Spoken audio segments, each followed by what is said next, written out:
Parlons laïcité, une émission proposée et préparée par RERS. RERS, les réseaux d'échange réciproque de savoir. RERS est un groupe d'éducation populaire. Les citoyens et les citoyennes participants et acteurs actifs sont sans distinction d'âge, de conviction politique ou religieuse, ni d'origine culturelle ou sociale. L'objectif est de participer concrètement à la vie de la République, même modestement, dans notre ville et dans notre région. C'est pourquoi chaque mois, nous nous retrouvons pour échanger autour d'un thème qui devrait nous permettre de cultiver et de développer notre liberté de conscience. Bienvenue à tous, voilà, nous enregistrons cette nouvelle émission tous les premiers jeudis de chaque mois comme d'habitude et aujourd'hui nous sommes le jeudi 4 novembre 2021. Aujourd'hui nous recevons Nadia Gertz qui nous vient tout droit de Belgique, elle va nous parler laïcité en Belgique. Nadia Gertz étant une chroniqueuse et une essayiste fort célèbre dans ce pays. Alors Nadia Gertz, bonjour. Bonjour. Et bienvenue, et puis on te laisse parler et on te posera des questions après. Ça marche, merci beaucoup d'abord pour cette invitation. Alors j'ai choisi de donner comme fil conducteur à mon exposé la question de savoir au fond si la Belgique est laïque, oui ou non, avec l'envie peut-être de nuancer un peu ce qui pourrait être a priori une réponse un peu trop caricaturale, un peu trop monolithe, en disant oui et non, une réponse de Normand en quelque sorte, en commençant par le non, parce que il faut quand même bien reconnaître qu'en gros, la Belgique n'est pas un État laïque. Et pour essayer de passer en revue tout ce qui fait que la Belgique n'est pas un État laïque, je vais repartir de la Constitution belge, qui est quand même notre texte fondateur, qui a évidemment été changé plusieurs fois au cours de notre histoire, donc au cours de nos près de 200 ans d'histoire maintenant. Mais où finalement rien n'a vraiment changé en matière de relations entre l'État et les religions. Alors qu'est-ce qu'on trouve dans la Constitution qui peut nous aider à concevoir la manière dont la Belgique conçoit ses relations avec les religions ? Première chose, premier élément, l'égalité de tous les Belges devant la loi, qui a d'ailleurs été déclinée, précisée par le fait que les hommes et les femmes sont égaux. Donc ça, c'est quelque chose qui figure dans la Constitution belge, on peut s'en réjouir, avec même la précision qu'il n'y a aucune distinction de rang. Donc ça, c'est quelque chose, je dirais, dont on pourrait se dire, tiens, voilà, ça c'est une porte ouverte quand même à quelque chose de plus ou moins laïque, cette reconnaissance de l'égalité de tous et de toutes devant la loi.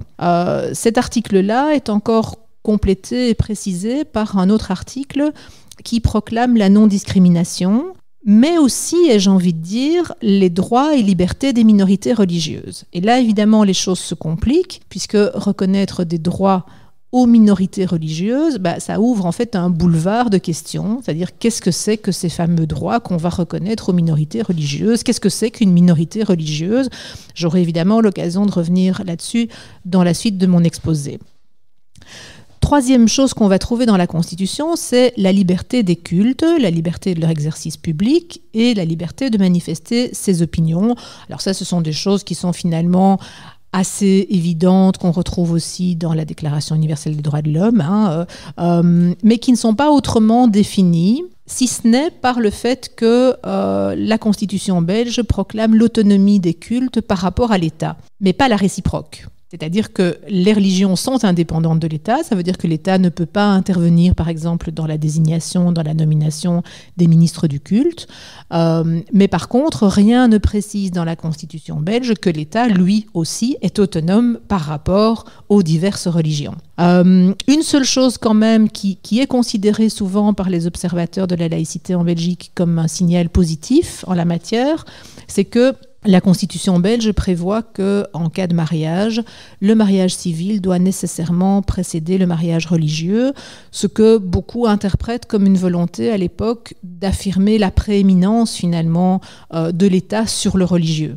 De dire voilà, vous faites ce que vous voulez dans votre vie privée, si vous voulez vous marier à l'église ou ailleurs, vous en avez le droit, mais officiellement, la seule chose qui compte, c'est le mariage civil, et pour marquer le fait que c'est la seule chose qui compte, on impose que ce mariage ait lieu avant toute autre forme de cérémonie religieuse. Autre chose qu'on va trouver dans la Constitution belge, c'est la liberté d'enseignement. Alors ça, j'aurai l'occasion d'y revenir largement parce que c'est un gros problème en Belgique et ça l'a toujours été, j'ai envie de dire, dans notre histoire. Puisque la liberté d'enseignement, au départ, est le fruit d'un compromis lorsque la Belgique s'est créée, donc en 1830, en réaction, en fait, à la volonté hollandaise, puisque avant d'être indépendants, nous étions hollandais, et la volonté hollandaise avait été d'étatiser l'enseignement en quelque sorte, c'est-à-dire de lutter contre toutes les congrégations religieuses qui organisaient un enseignement catholique. Or, les Pays-Bas étaient plutôt protestants, donc le régime hollandais avait été un régime qui avait correspondu à une volonté de mainmise de l'État sur l'enseignement. Et donc, lorsque la Belgique prend son indépendance, en gros, les différentes partis politiques en présence sont toutes d'accord pour dire que l'enseignement doit redevenir libre. C'est-à-dire qu'il n'est pas acceptable que seul l'État organise l'enseignement. Donc n'importe qui doit pouvoir ouvrir une école. Tant les libéraux que les catholiques, évidemment, et j'ai envie de dire, sont d'accord sur ce point. Ce qui va poser problème par la suite, en fait, c'est la question du financement. Puisqu'évidemment, si les libéraux et les catholiques sont tout à fait d'accord pour dire que chacun doit être libre de fonder une école, les libéraux parce qu'ils sont libéraux et les catholiques parce qu'ils sont catholiques et qu'ils y ont un intérêt certain. Là où ils ne sont plus du tout d'accord, évidemment, c'est quand la question va se poser de savoir qui va payer pour cet enseignement libre. Alors, c'est important de savoir ça dans le contexte belge. Quand vous entendez qu'une école est libre, ou même, par exemple, de l'Université libre de Bruxelles, qui est la grande université bruxelloise, en fait, ce libre veut dire que ça n'est pas l'État qui l'organise, mais que c'est une puissance privée qui, dans l'immense majorité des cas, historiquement, était une puissance religieuse catholique, mais qui a pu aussi se décliner de manière différente. Par exemple, l'Université libre de Bruxelles n'est pas du tout, évidemment, une université catholique, c'est plutôt une université libre exaministe, mais qui est donc aussi le fruit d'une initiative privée. Deux choses encore qu'on va trouver dans la Constitution, qui sont d'une part la neutralité de l'enseignement officiel. Je reviens sur cette question de l'enseignement. L'enseignement est libre, donc n'importe qui peut organiser une école, mais l'enseignement organisé par les pouvoirs publics, donc par l'État, lui, est neutre. Et cette neutralité, j'aurai l'occasion de revenir là-dessus un peu plus tard aussi, se traduit notamment par l'obligation pour les écoles donc, que nous appelons officielles, donc l'enseignement public, d'organiser des cours de religion et de morale, qui sont des cours en fait qui correspondent aux convictions des élèves ou de leurs parents. En tout cas, dans la philosophie d'origine. Donc aujourd'hui encore, en fait, toutes les écoles publiques donc, offrent le choix entre 6 cours différents. Donc un cours de religion catholique, ou de religion protestante, ou de religion islamique, ou de religion israélite, ou de religion orthodoxe, ou de morale non confessionnelle. Donc le cours de morale non confessionnelle étant le cours historiquement qui a répondu à la demande, en gros, des non-croyants, qui disaient « Nous n'avons pas envie que notre enfant suive un cours de catéchisme religieux de quelque obédience que ce soit. » Et donc, pour cela, on a créé un cours de morale non confessionnelle. Donc, ce système continue à exister aujourd'hui, même s'il est fortement contesté et qu'il évolue de plus en plus vers un cours de philosophie et de citoyenneté. J'aurai l'occasion d'y revenir. Dernière chose très importante et sur laquelle je vais embrayer immédiatement, c'est, donc, dernière chose qu'on trouve dans la Constitution, c'est le financement des cultes. Donc, financement public des cultes. Donc, l'État belge reconnaît un certain nombre de cultes et les finance. Ce mécanisme de reconnaissance et de financement est un mécanisme qui est en fait assez, j'allais dire transparent, ce qui serait peut-être un peu excessif parce que ça sous-entendrait que l'État belge agit de manière délibérément arbitraire. C'est pas ça que je veux dire. Par contre, les critères de reconnaissance et de financement sont des critères qui ne sont pas clairement établis. C'est-à-dire qu'en fait, l'État belge finance les cultes qui sont établis depuis suffisamment longtemps sur le territoire. On ne sait pas ce que ça veut dire, suffisamment longtemps, pour lesquels il y a un suffisamment grand nombre d'adeptes. Donc il n'y a pas de chiffre non plus, donc on ne sait pas.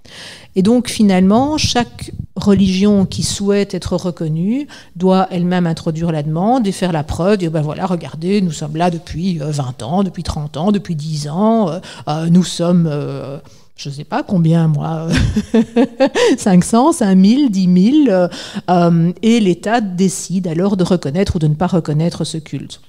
Donc, les religions reconnues aujourd'hui par l'État belge sont toutes celles dont j'ai déjà parlé précédemment, qui sont enseignées dans les écoles, donc catholiques, musulmanes, israélites, protestantes, orthodoxes, à quoi il faut ajouter la religion anglicane.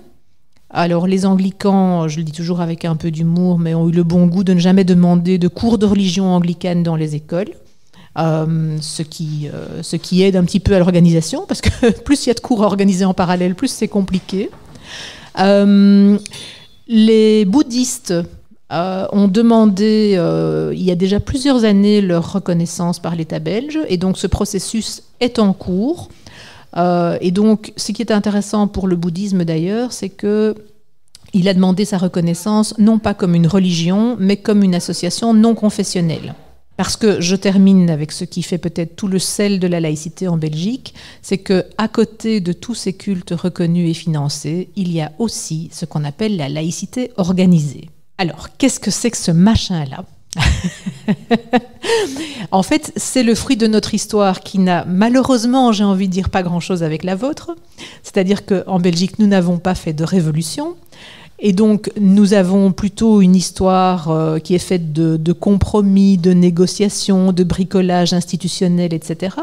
Donc, lorsque la Belgique a été fondée donc, comme indépendante en 1831, elle a d'emblée reconnu les cultes qui étaient présents sur son territoire, c'est-à-dire le culte catholique, le culte protestant, si je ne me trompe, et le culte israélite assez rapidement dans la foulée. Évidemment, suite à ça, d'autres cultes sont venus demander leur reconnaissance eux aussi, à un moment donné.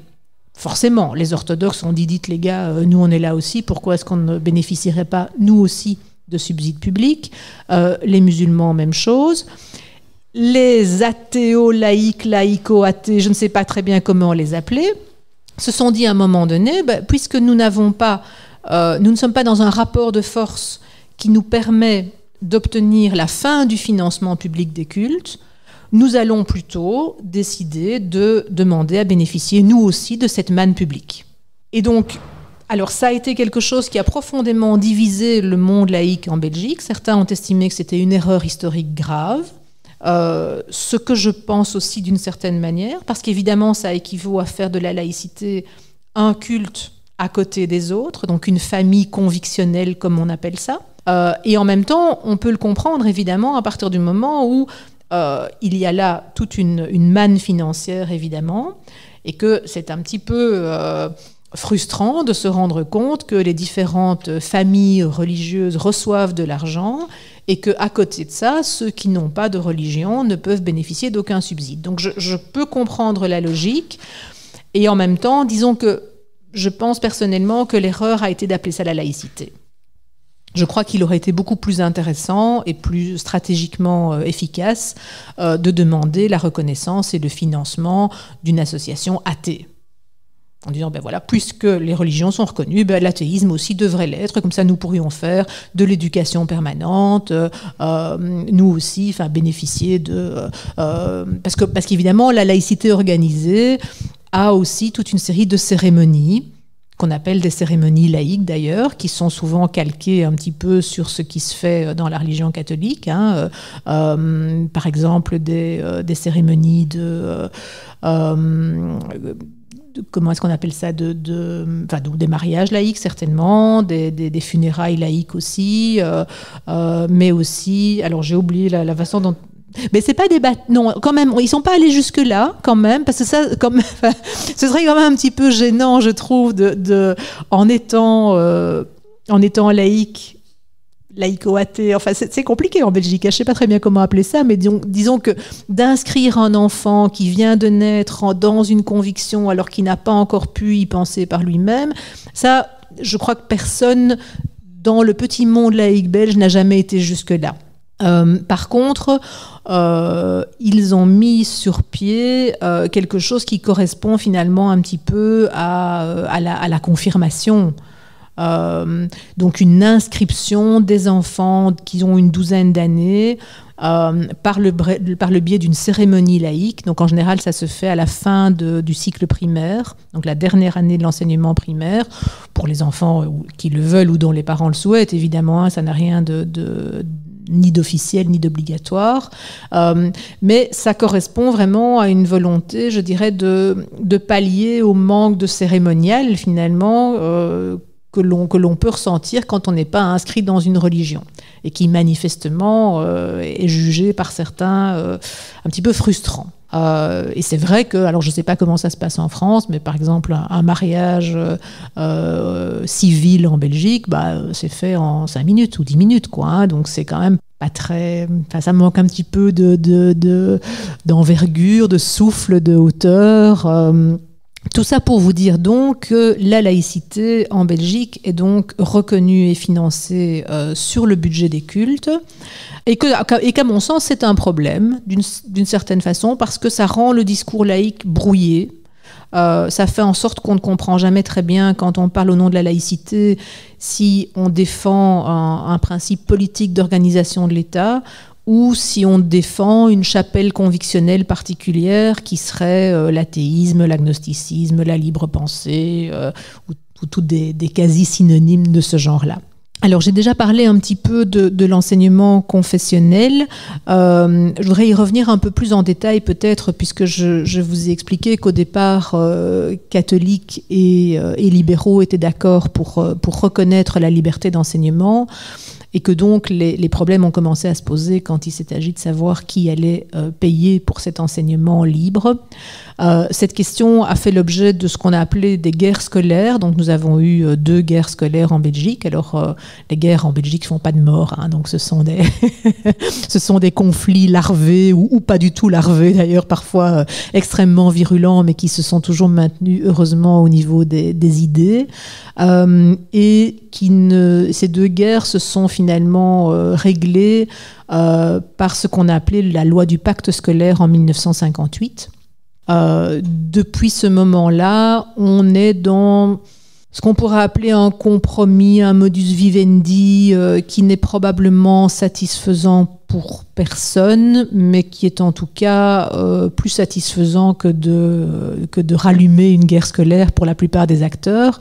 C'est-à-dire qu'en fait, en clair, l'enseignement confessionnel est financé très généreusement, et j'ai envie de dire, mais pas suffisamment généreusement, évidemment, pour les tenants de l'enseignement libre qui voudraient recevoir exactement les mêmes subsides que l'enseignement public, et trop généreusement, évidemment, pour le monde laïque qui estime quant à lui que ces gens-là devraient recevoir un peu moins d'argent.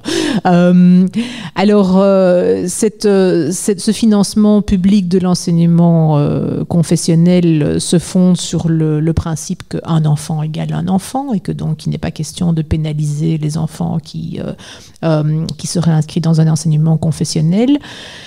Ça me semble évidemment un peu court comme raisonnement, dès lors que, contrairement à ce qui se passe en France, si je suis bien informée, l'enseignement confessionnel est en fait libre d'élaborer ses propres programmes. Alors, ces programmes doivent évidemment être validés tout de même par les autorités compétentes, mais il n'y a pas d'obligation de suivre des programmes qui seraient communs entre l'enseignement public et l'enseignement confessionnel. Et surtout, il y a nécessairement dans l'enseignement confessionnel un cours de la religion de l'école en question que les enfants sont obligés de suivre. Donc un élève inscrit dans une école catholique doit nécessairement suivre un cours de religion catholique à raison de 2 heures par semaine. On voit aujourd'hui se développer ce qui inquiète quand même, je dirais, pas mal d'acteurs, un enseignement musulman, donc des écoles islamiques tant au niveau primaire qu'au niveau secondaire, avec évidemment des cours de religion islamique aussi.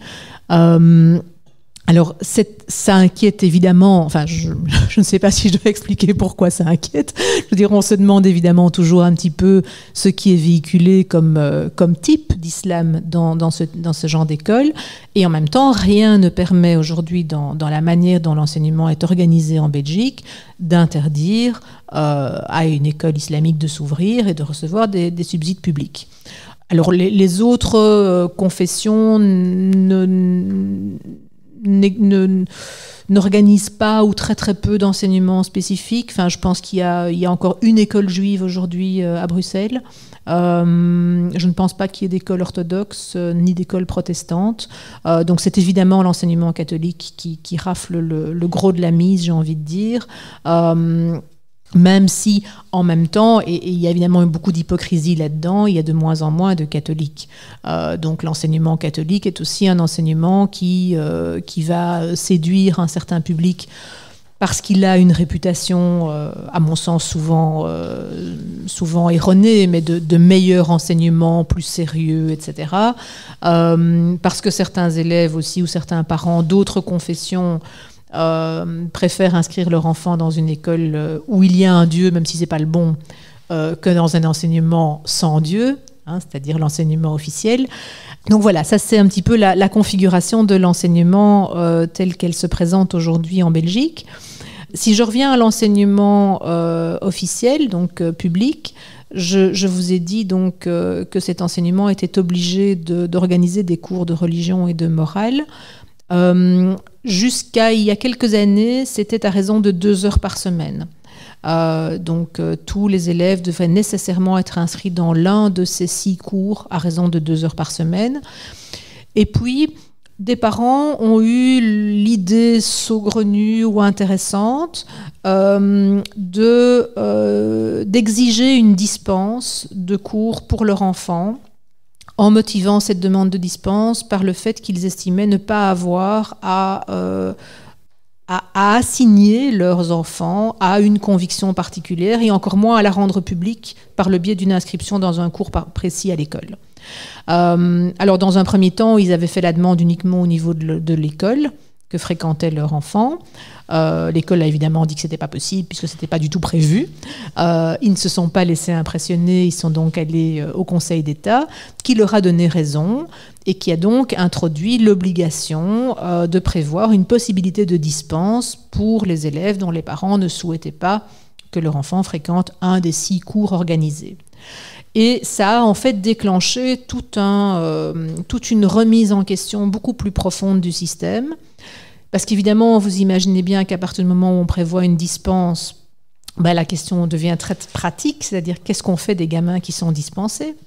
Je veux dire, quand ils ont 15 ans, ça va, on peut à la limite les mettre à la salle d'études, leur dire vous vous occupez, mais quand ils ont 6 ans, c'est un peu plus compliqué.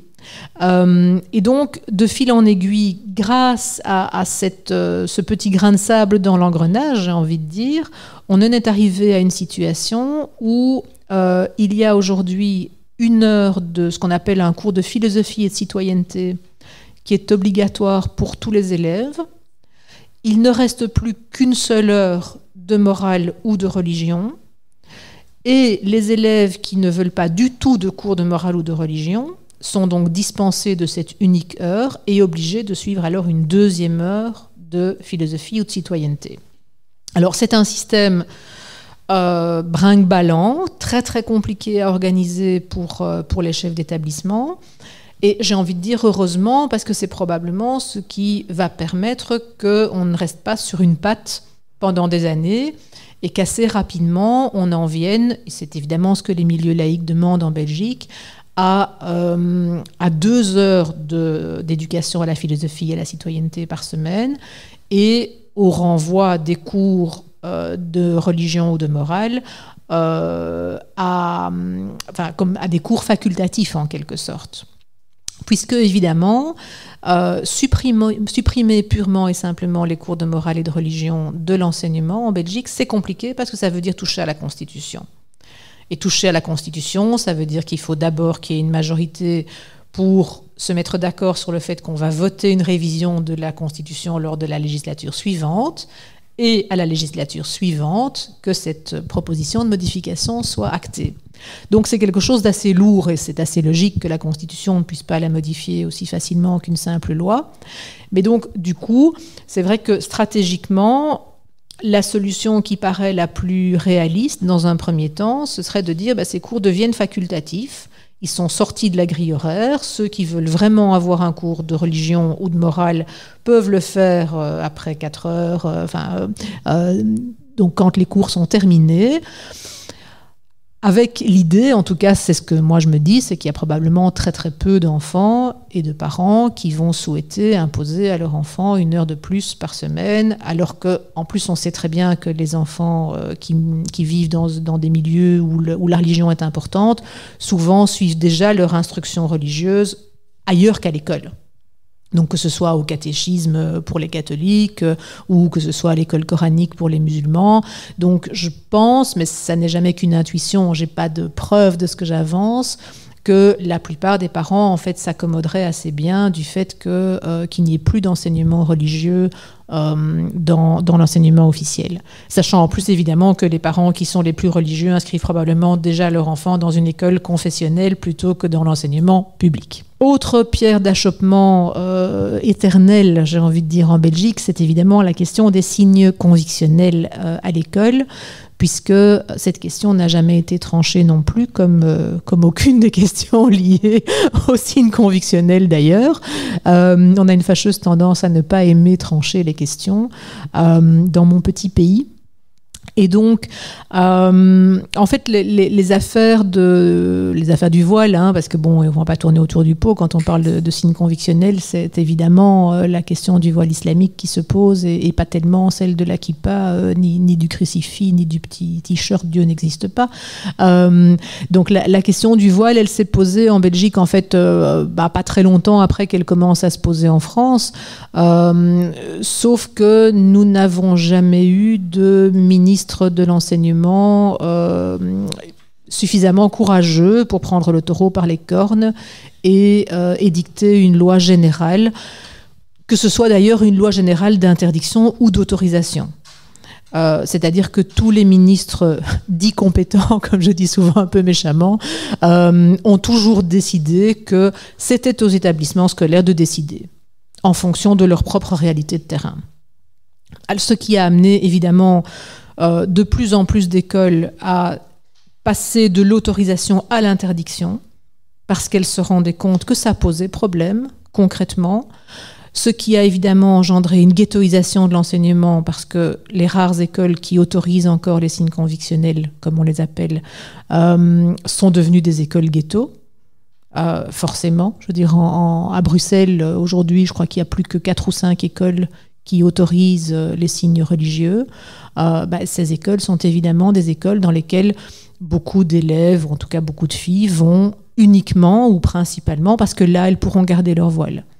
Donc évidemment, on est à 1000 lieues de ce que devrait être un choix d'études ou un choix d'école. C'est pas du tout la qualité de l'enseignement, la filière proposée, la proximité du domicile, etc. qui interviennent en premier lieu. C'est vraiment le critère de l'autorisation des signes religieux. Donc cette question-là, assez étonnamment d'ailleurs, les écoles confessionnelles, en tout cas catholiques, ont la même politique globalement que les écoles publiques, c'est-à-dire qu'elles aussi, dans leur immense majorité, interdisent les signes convictionnels. Mais visiblement, aucun ministre n'entend le message et ne se rend compte qu'effectivement, si toutes ces écoles sont passées de l'autorisation à l'interdiction, c'est peut-être qu'il y a une raison et c'est peut-être que les temps sont mûrs pour enfin harmoniser tout ça. Autre épine dans le pied de la laïcité en Belgique, c'est, toujours pour rester dans la question des signes convictionnels, c'est la question des agents de l'État et donc la question de l'impartialité de l'État, puisque là aussi, ou là non plus, nous n'avons jamais décidé de manière claire si nous options pour ce que nous appelons en Belgique une neutralité inclusive ou exclusive. Alors, je ne sais pas si ces concepts font écho à quelque chose dans votre réalité en France, mais donc, en gros, en Belgique, je dirais que on est d'accord pour dire qu'on n'est pas un État laïque. Je crois que tout ce que je viens de vous expliquer suffit à en témoigner, mais qu'on est un État neutre. Donc ça, je dirais que ça fait consensus. La Belgique est un État neutre. Ce qui, en fait, ne règle rien, parce que c'est là que les problèmes commencent, puisqu'en fait, tout le monde n'a pas la même conception de la neutralité. Et que donc certains disent, certes, nous sommes un État neutre, mais la neutralité doit se traduire nécessairement, notamment par la neutralité d'apparence des agents de l'État, tandis que d'autres disent, mais non, pas du tout, la neutralité, c'est inclusif. Et donc, ça signifie accueillir tout le monde avec ses signes convictionnels, puisque sinon, on serait laïque. Donc, en gros, si vous voulez, la laïcité exclusive, comme on l'appelle, c'est la méchante vilaine, enfin la neutralité exclusive, pardon, c'est la méchante vilaine neutralité qui exclut. Hein, c'est facile à retenir. Tandis que vous avez la gentille neutralité inclusive qui, elle, inclut. La neutralité exclusive étant évidemment plus ou moins synonyme de laïcité, puisque les laïcs sont évidemment des laïcards, des extrémistes, des gens qui ne supportent pas les religions et qui veulent les éradiquer. Je caricature à peine, mais c'est vrai que y a quand même, je dirais, cette tendance lourde en Belgique à considérer que la laïcité, c'est un truc un peu extrémiste. Et c'est probablement dû aussi au fait que géographiquement, on est situé un peu entre vous, la France, et puis d'autres pays qui ont une tradition extrêmement différente en manière de gestion de la diversité religieuse, qui sont les Pays-Bas, qui sont l'Allemagne, qui sont l'Angleterre, et qui ont opté pour un modèle beaucoup plus multiculturaliste.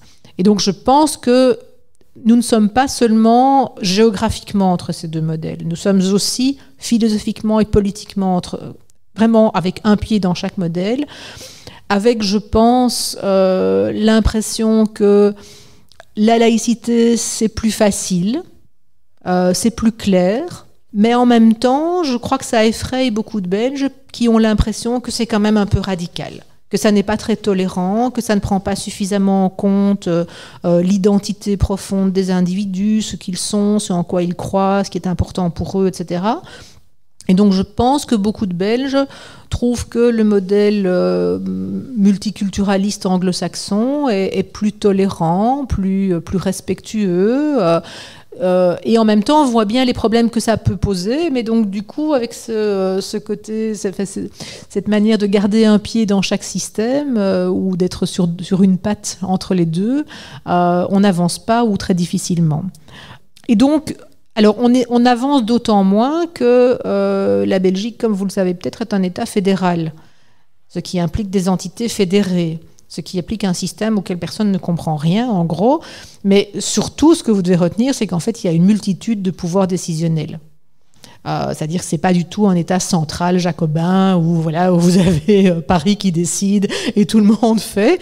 Je caricature sans doute un petit peu le système français, mais chez nous, selon les questions qui se posent, ça va être dans de rares cas l'État, mais l'État belge, c'est au gré, au fil des années, depuis les années 70, je dirais, c'est démantelé de plus en plus, c'est-à-dire à transférer de plus en plus de compétences aux communautés et aux régions. Et donc ça veut dire que chaque région et chaque communauté, c'est pas la même chose, les régions et les communautés, attention. Chaque région et chaque communauté est compétente pour décider de ce qui la concerne.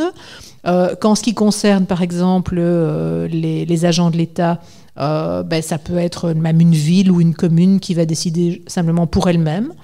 Donc, par exemple, la ville de Gand a décidé d'autoriser les signes convictionnels aux agents, même en contact avec le public. Voilà, ça c'est Gand.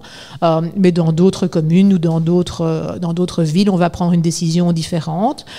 Ce qui, évidemment, multiplie aussi les polémiques, les recours au Conseil d'État, les controverses juridiques et les tensions sociales, bien entendu.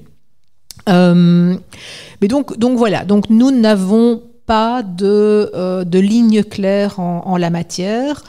Alors évidemment, et en plus, je dois encore un petit peu complexifier ce que je viens de vous dire, puisqu'il y a évidemment les tenants de la neutralité inclusive, il y a les tenants de la neutralité exclusive, et puis il y a ceux qui sont entre les deux. C'est-à-dire il y a ceux qui trouvent que quand même, il faut interdire le port de signes convictionnels aux agents de l'État, mais uniquement s'ils sont en contact avec le public ou uniquement s'ils ont une fonction d'autorité ou éventuellement dans les deux cas. Donc, on n'est pas sorti de l'auberge, je veux dire, entre les partisans du interdiction absolue pour tout le monde, ceux qui voient aucun problème à l'autre bout du spectre à ce que même un juge, même un policier, même une enseignante porte un signe convictionnel. Entre les deux, vous avez ceux qui disent d'accord, si vous êtes au guichet d'une administration en contact avec le public, là, vous devez apparaître comme neutre. Vous avez ceux qui disent pourquoi pas, même en contact avec le public, c'est pas important. Ce qui compte, c'est l'autorité qu'on a ou pas sur l'usager. Et donc, voilà, vous avez une infinie variété de positions politiques, ce qui ne nous aide évidemment pas à prendre une décision commune, collégiale et consensuelle. Je termine peut-être d'abord avant les questions. J'en ai plus pour longtemps. Je voulais simplement juste terminer avec 2-3 petites choses qui font que quand même il y a des petites lueurs de laïcité dans cette Belgique qui l'est si peu. La première lueur de laïcité, j'en ai déjà parlé, je ne vais pas y revenir si ce n'est juste pour la mentionner, c'est cette question du mariage civil qui doit précéder le mariage religieux. Et la deuxième, et ça j'y tiens quand même, c'est ce qu'on appelle les lois laïques. Alors, les lois laïques, peut-être avant de les énumérer, vous expliquer ce que j'entends par là, avec un petit détour peut-être par ce qu'est, à mon sens, la laïcité. La laïcité, c'est évidemment la séparation entre le politique et le religieux. Et historiquement, il me semble qu'il faut revenir au fondement de cette laïcité, c'est-à-dire au fait que c'est pour assurer la liberté de conscience des individus que l'État décide qu'il n'a pas à imposer une conviction particulière à ses citoyens. Donc l'État fait en quelque sorte un pas de côté ou un mouvement de recul, de retrait en disant voilà, ce domaine-là, le domaine des convictions, je ne suis pas compétent, je ne sais pas au fond, moi État, si Dieu existe ou pas, je ne sais pas s'il existe, si ce Dieu s'appelle Allah, Vishnu, Dieu, Yahvé, etc. Et donc, tout ce qui est du domaine des grandes questions éthiques, du sens de la vie, de la manière dont il faut mener sa vie pour en sortir, j'ai envie de dire, par la grande porte, ce sont des questions que je laisse à l'individu, à sa liberté de conscience. Alors, partant de là, il y a des lois qui sont, pour moi, la conséquence directe de cette idée que je viens d'esquisser. Au premier rang, évidemment, enfin la première historiquement, c'est évidemment la loi de dépénalisation de l'avortement, puisque derrière la loi, derrière la question de l'avortement se pose évidemment la question de la vie humaine, mais aussi au fond, qui décide de l'existence future d'un petit être. Est-ce que dès qu'il y a un souffle de vie, il s'agit d'un être humain parce que Dieu l'a voulu, etc. Ou est-ce qu'on a encore affaire à du matériel génétique plus ou moins développé auquel on peut mettre fin, enfin à la vie duquel on peut mettre fin parce que ça n'est pas encore un être humain pleinement constitué.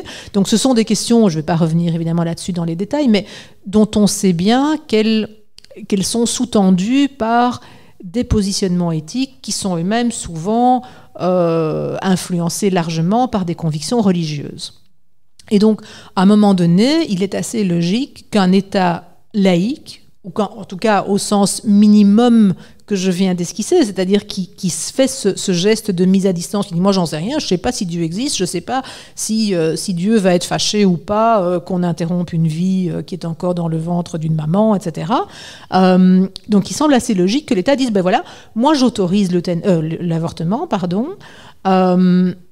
libre du coup évidemment aux individus d'y recourir pour eux-mêmes ou pas, puisque c'est ramené à leur conscience individuelle. Que plus aucune autorité extérieure ne leur dit c'est bien ou c'est pas bien, en tout cas évidemment jusqu'à un certain stade de la grossesse. Autre loi laïque, c'est le mariage pour les couples homosexuels et l'adoption. Même chose, là encore, on ne voit pas très bien, on pourra peut-être y revenir dans la discussion par la suite, mais personnellement je ne vois pas très bien au nom de quoi on s'opposerait à ce que deux individus de même sexe se marient et adoptent des enfants, si ce n'est pour des raisons religieuses. Si ce n'est parce qu'on estimerait que Dieu ne nous a pas fait pour ça, que c'est quelque chose qui est contraire aux lois de la nature, etc. Mais tout ça, c'est aller convoquer des choses qui sont extrêmement connotées religieusement, qui ne font pas consensus, et que donc on ne peut pas imposer à tout le monde. Dernière chose, et ça j'en parle évidemment parce que là pour le coup, quand même, je voudrais terminer par quelque chose de positif, on a une longueur d'avance sur vous, c'est l'euthanasie. Puisque la Belgique a dépénalisé l'euthanasie en 2004 et l'a même ouverte aux mineurs en 2012, avec évidemment des conditions extrêmement strictes.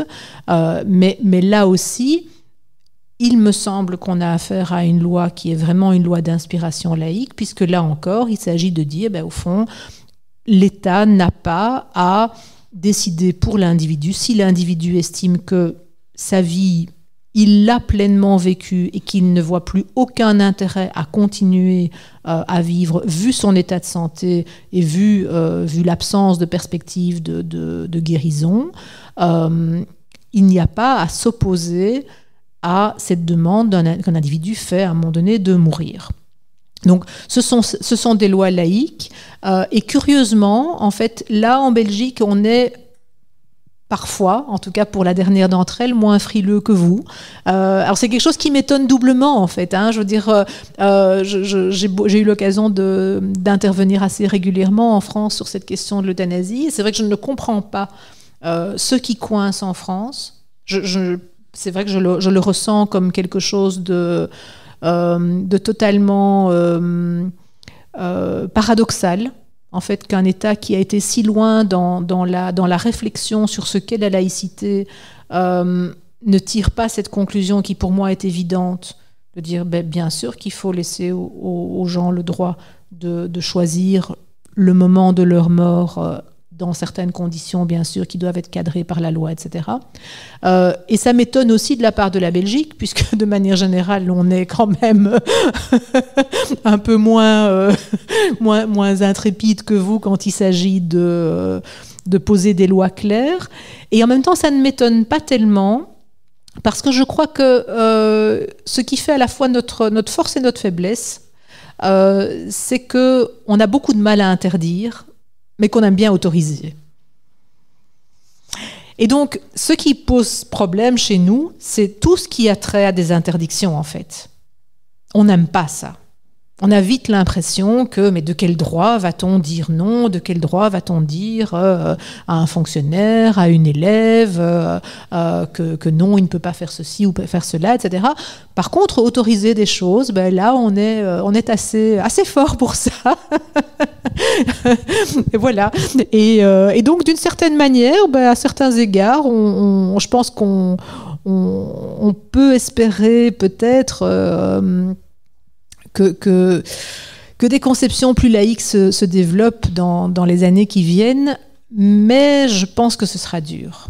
Je pense que ce sera dur et je crois que...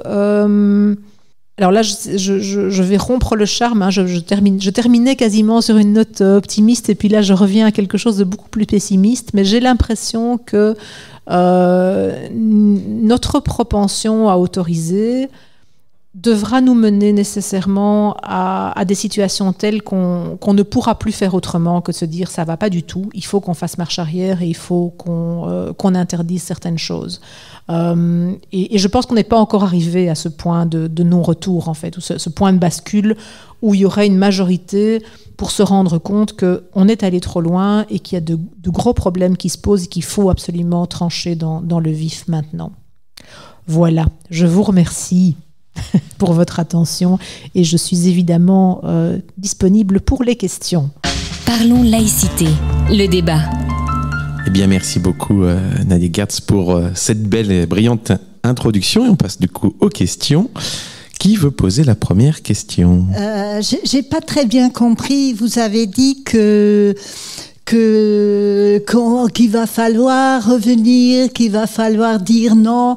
J'ai pas très bien compris par rapport à qui. Est-ce que vous voulez bien m'expliquer, s'il vous plaît ? Oui, volontiers. En fait, je voulais dire que nous sommes quand même de plus en plus en Belgique confrontés à des revendications religieuses qui viennent souvent malheureusement d'un islam conquérant, ou en tout cas très revendicateur, et auquel que nous n'identifions pas toujours d'ailleurs clairement comme des revendications problématiques. Et donc je pense qu'il nous faudra aller de plus en plus loin dans le laisser-faire pour nous rendre compte. Je reprends l'exemple des signes convictionnels à l'école. On en est aujourd'hui en Belgique, il y a quelques années en tout cas, on a eu des problèmes de petites filles voilées à l'école primaire, voire même à l'école maternelle. À un moment donné, l'argument selon lequel le libre choix, et elles font ce qu'elles veulent, et après tout, si elles l'ont voulu, et si c'est leur interprétation de l'islam, etc., quand on a une gamine de 4 ans devant soi, ça ne marche plus. Et donc, je crois qu'à ce moment-là, certaines écoles, en tout cas, ont eu un sursaut en se disant nous, on veut bien, on est tolérant, tout ce qu'on veut, mais là, il est de notre devoir de mettre un stop, parce que l'argumentation qui avait été la nôtre jusqu'ici, elle ne tient plus. En fait, elle ne tient pas quand il s'agit d'enfants si jeunes, par exemple.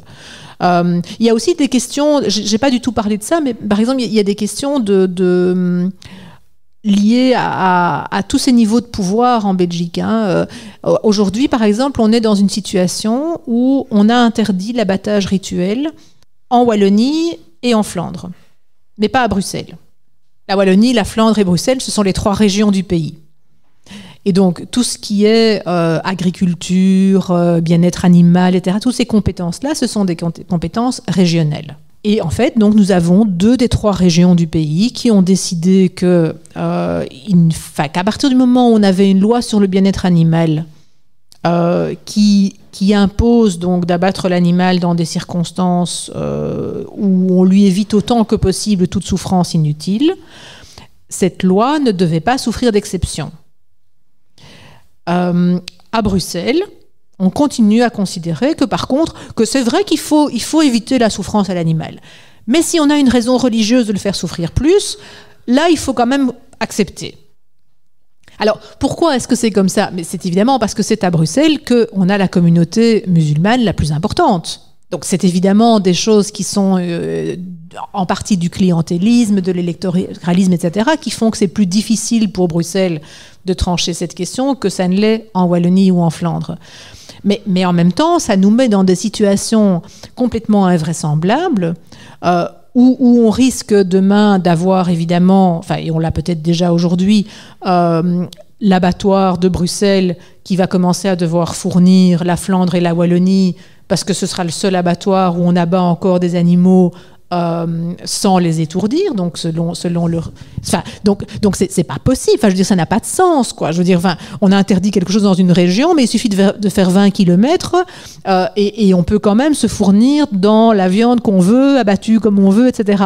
Donc on arrive assez vite à des situations assez absurdes et assez inextricables. Voilà, je ne sais pas si j'ai répondu à votre question.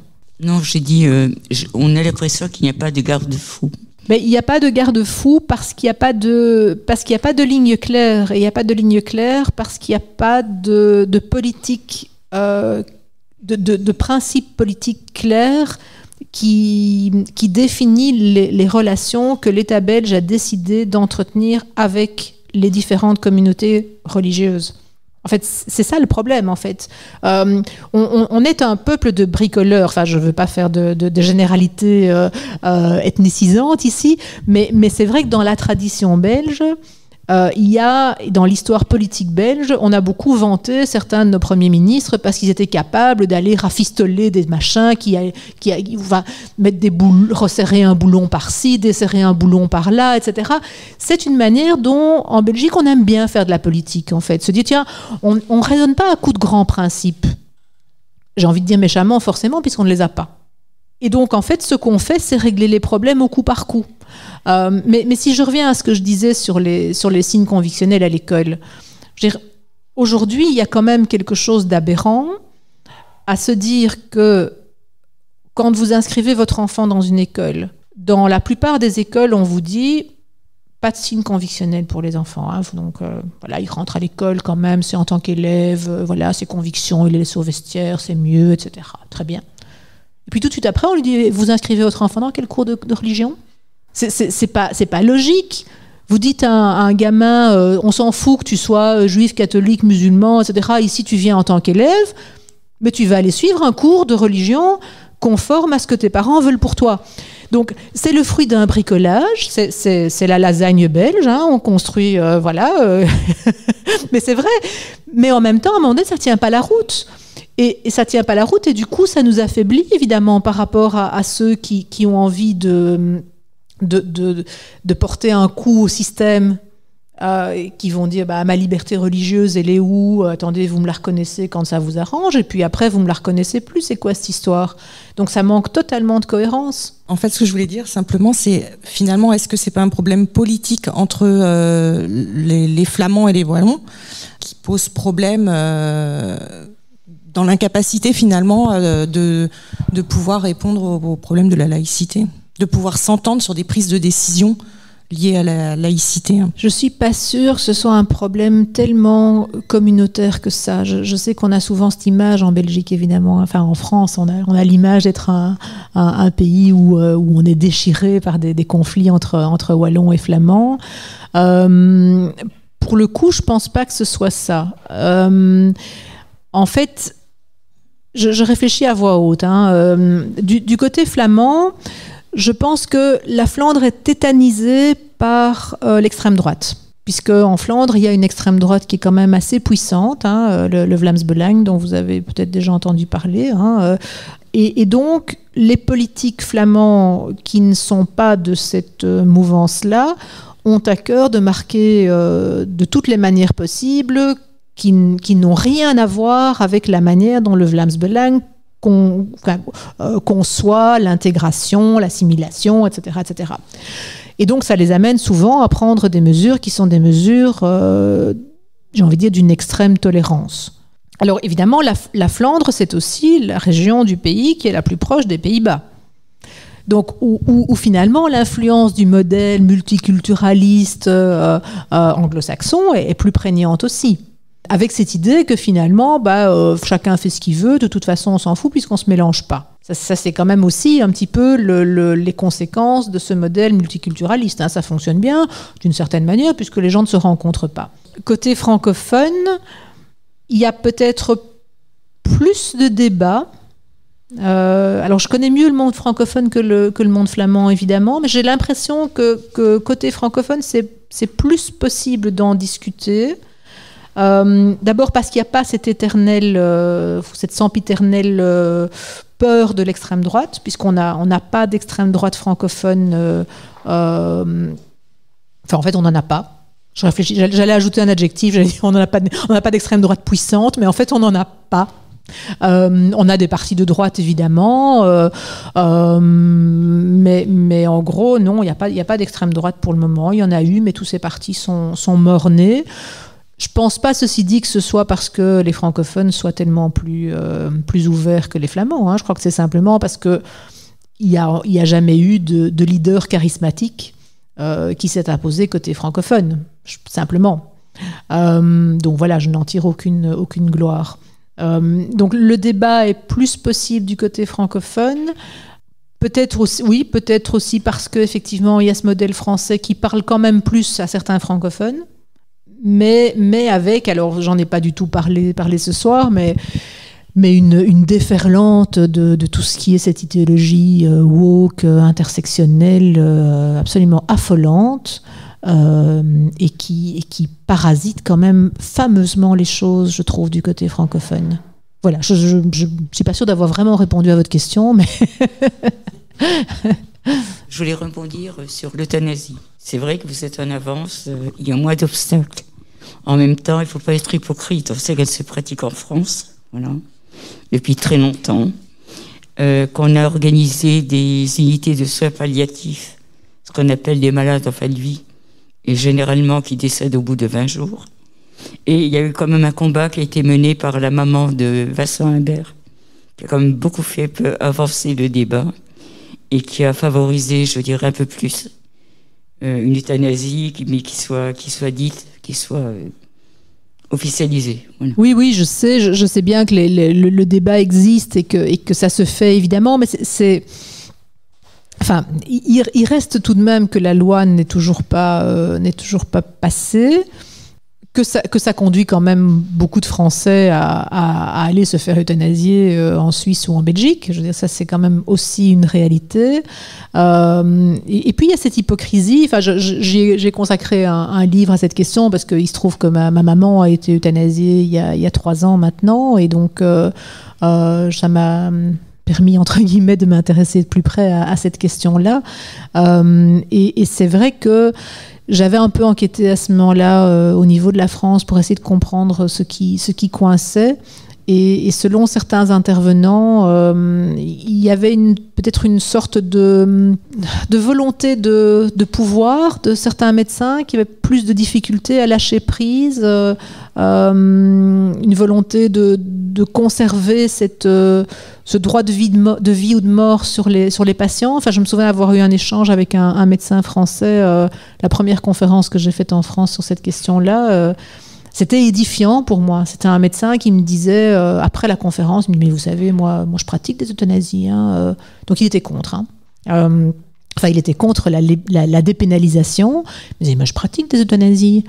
Donc moi je comprenais plus rien. Je me disais, il vient de me dire qu'il était contre et puis il me dit qu'il en pratique. Et puis il me dit, mais oui, mais je trouve que c'est à moi de décider. Parce que la famille, les proches ou le malade lui-même, ils sont trop pétris d'émotions pour savoir quand c'est le moment. Tandis que moi, je sais. Et donc, c'était vraiment ce « moi, je sais ». Et il disait, vous savez, moi, je sens quand le moment est venu. Et alors, je fais la piqûre. Et puis, j'appelle les gens et je leur dis, voilà, il n'a pas passé la nuit. Et en fait, il avait vraiment l'impression, je crois, de faire son devoir de médecin, de faire ce qui était bien, ce qui était juste. Et moi, je me disais, mais c'est monstrueux. En fait, il prive la famille de pouvoir dire au revoir à ce mourant. Enfin, je veux dire, c'est tellement précieux de pouvoir aller dire au revoir, de savoir que voilà, on y est. Enfin, voilà. Il tue un gars qui n'a rien demandé, parce que lui estime que c'est le moment. Enfin, c'est absolument affolant. Et après, dans d'autres conférences que j'ai eu l'occasion de donner, j'ai souvent retrouvé cet argument ou ce témoignage du fait que beaucoup de médecins estimaient que quand même, où va-t-on si on laisse le patient ou la famille décider, quoi. Donc il y a une sorte de confiscation. Alors plus évidemment, la peur de tous les effets pervers possibles de la loi. Mais moi, c'est ça que je ne comprends pas très bien aujourd'hui. C'est qu'autant je pense que c'est important de bien penser la loi, parce qu'évidemment, c'est quelque chose d'extrêmement touchy, sensible, délicat. Il ne faut pas non plus ouvrir la porte à des euthanasies massives et non voulues, bien entendu, évidemment. Mais autant sur le principe, je ne comprends pas où ça coince. Surtout qu'en plus, maintenant, il y a quand même quelques pays qui ont du recul. Notre recul en Belgique, bon, je vous ai dit, hein, c'est de 2004, donc ça va faire 20 ans, hein, bientôt. On voit bien qu'il n'y a pas une augmentation exponentielle des demandes d'euthanasie. Je veux dire, c'est relativement stable et ça reste extrêmement minoritaire. Donc, c'est pas non plus comme si on était devenus des euthanasieurs fous et comme si... non, ça reste quelque chose de marginal, avec des médecins qui pratiquent peut-être 2-3 euthanasies par an, certaines années, peut-être pas du tout une autre année. Donc c'est pas quelque chose d'énorme. Je crois, j'ai peur de m'avancer, de dire des bêtises, mais si je me souviens bien, on est autour des 400-500 euthanasies par an. Donc c'est pas énorme. Et ça bouge pas. Donc voilà. Je pense qu'à un moment donné, il faudrait pouvoir se dire, profiter de cette expérience des pays voisins, se dire, ben voilà, ça n'a pas l'air de se passer trop mal, donc on peut peut-être se lancer à notre tour, quoi. Parce que l'absence de cadre légal, c'est aussi ce qui permet les abus. Je veux dire, le cadre légal, c'est quand même aussi une garantie. Alors moi, j'ai deux remarques pour comparer les systèmes français et belge, et puis après une question. Alors, une remarque, donc j'ai bien compris qu'il y a des formes de confirmation à l'âge de 10-12 ans qui existent en Belgique. Ça n'existe pas sous forme laïque, en tout cas en France. Par contre, il y a bien des cérémonies de parrainage civil qui sont possibles dès la naissance de l'enfant dans les mairies. Pareil, cérémonie qui dure 5, 10, 15 minutes. C'est une loi napoléonienne qui le permet. C'est très marginal, c'est très rare. Mais c'est possible, et en général, l'enfant reçoit la médaille de la ville ou quelque chose comme ça, ou enfin, ça va dépendre après des communes, mais c'est plutôt une cérémonie là-dessus. Voilà, donc ça c'est la distinction. L'autre distinction, c'est sur l'enseignement privé en France, parce qu'il y a deux formes d'enseignement privé en France. Il y a l'enseignement privé sous contrat et l'enseignement privé hors contrat.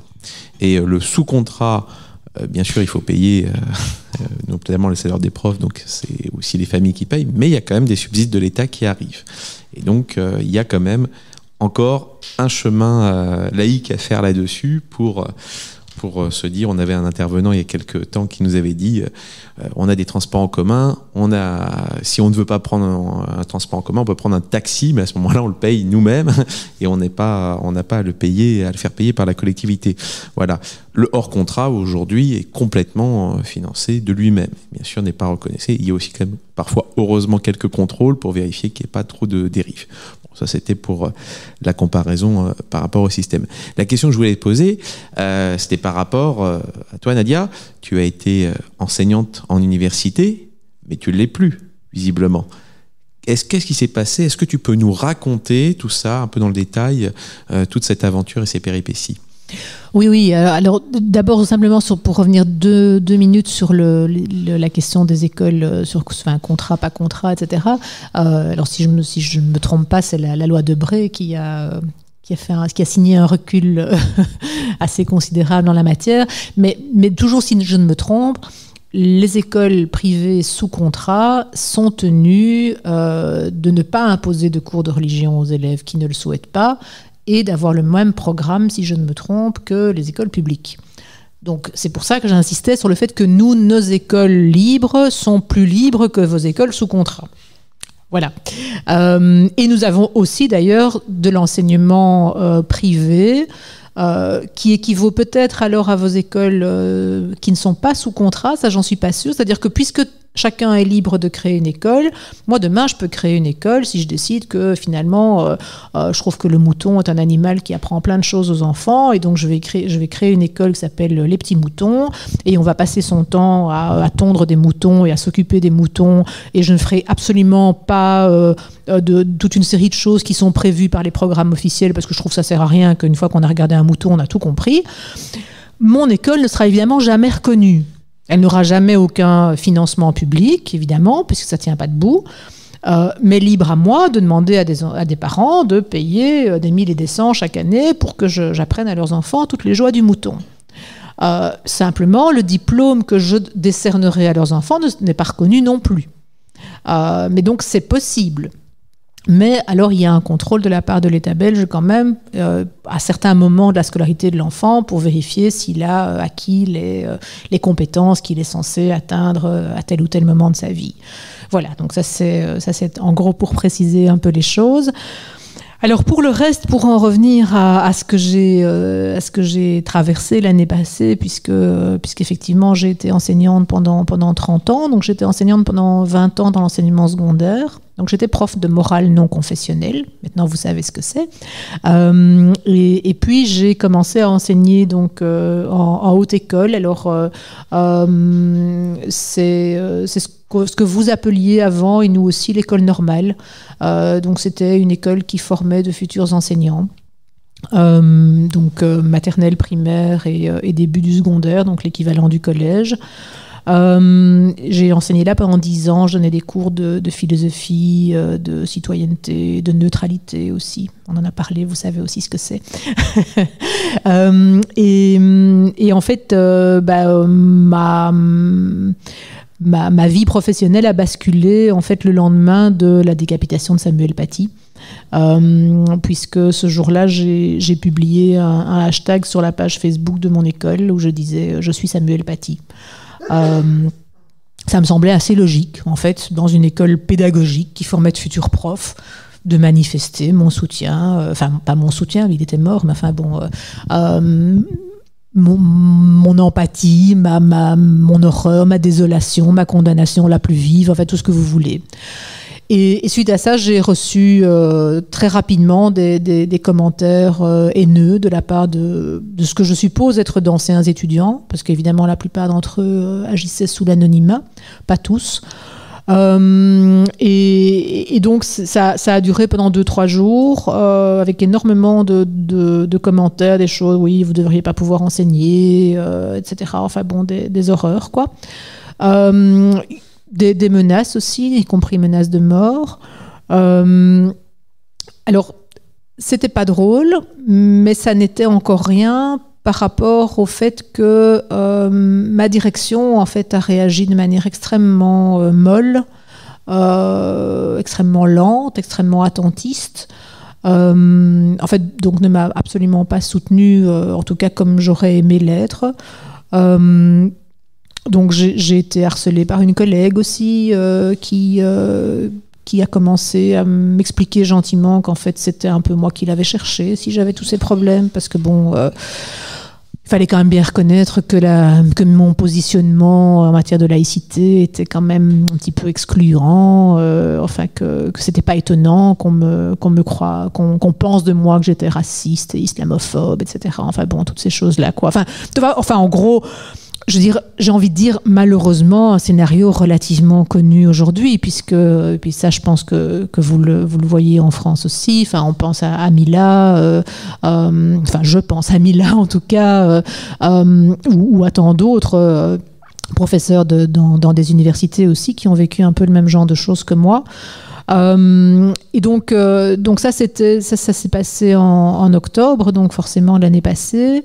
Et puis alors suite à ça, il y a eu une deuxième salve en mois de janvier où en fait le responsable politique de l'enseignement supérieur a décidé d'autoriser le port de signes convectionnels aux étudiants du supérieur.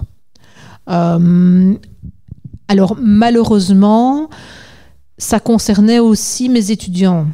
Enfin, en fait, moi, j'ai pas de position arrêtée sur la question des signes convictionnels dans l'enseignement supérieur, parce que je trouve que c'est une question extrêmement complexe. Je sais pas comment ça se passe en France d'ailleurs, mais je trouve qu'à partir du moment où on a affaire à des adultes qui sont dans des filières parfois qui ne vont pas les destiner nécessairement à un métier où ils devront s'abstenir de témoigner de leurs convictions, enfin, je vois pas nécessairement d'utilité à interdire dans tout l'enseignement supérieur. Par contre, je trouve que dans l'enseignement supérieur pédagogique, tout comme d'ailleurs dans l'enseignement supérieur paramédical, donc dans les filières où on forme des futurs professionnels de l'éducation ou de la santé, où donc on attendra de ces professionnels d'être et d'apparaître comme neutres dans l'exercice de leurs fonctions, je trouve que là, il fallait continuer à leur interdire de porter des signes convictionnels durant la durée de leurs études. Et donc, la décision qui a été prise au mois de janvier a été de dire non, on va le leur autoriser, puisqu'après tout, ce sont encore des étudiants, ce ne sont pas encore des travailleurs, donc ils peuvent encore exprimer leurs convictions. Alors, moi, j'avais juste relayé un article de presse sur Facebook à ce moment-là en disant, ben voilà, on y est. Puisque évidemment, c'était quelque chose que je redoutais, parce que l'étape suivante, pour moi, elle est évidente. L'étape suivante, c'est qu'on va avoir des jeunes diplômés qui vont dire bah, j'ai les compétences, j'ai suivi la formation, j'ai même eu un cours de neutralité et j'ai réussi. Donc maintenant, vous n'allez quand même pas m'interdire de travailler, par exemple, avec mon voile. Ça, c'est évident, ça nous pend au nez, si je puis dire. Mais donc, j'avais simplement publié cet article en disant, ben voilà, on y est. Et là, j'ai vraiment reçu une deuxième salve de messages harcelants, de bashing, mais vraiment, alors des dizaines et des centaines de messages, tous plus fleuris les uns que les autres. Et là encore, ben, donc ça s'est passé en janvier et ma direction a fini par réagir au mois de mai. Alors évidemment, de janvier à mai, moi j'étais en incapacité de travail, donc là j'ai plus pu, j'ai vraiment été pas bien du tout. Je crois que ça peut se comprendre. D'une part par toute cette haine que je me suis ramassée, de l'autre et surtout par le fait que ça n'avait pas l'air d'émouvoir grand monde en fait parmi ma direction, quoi.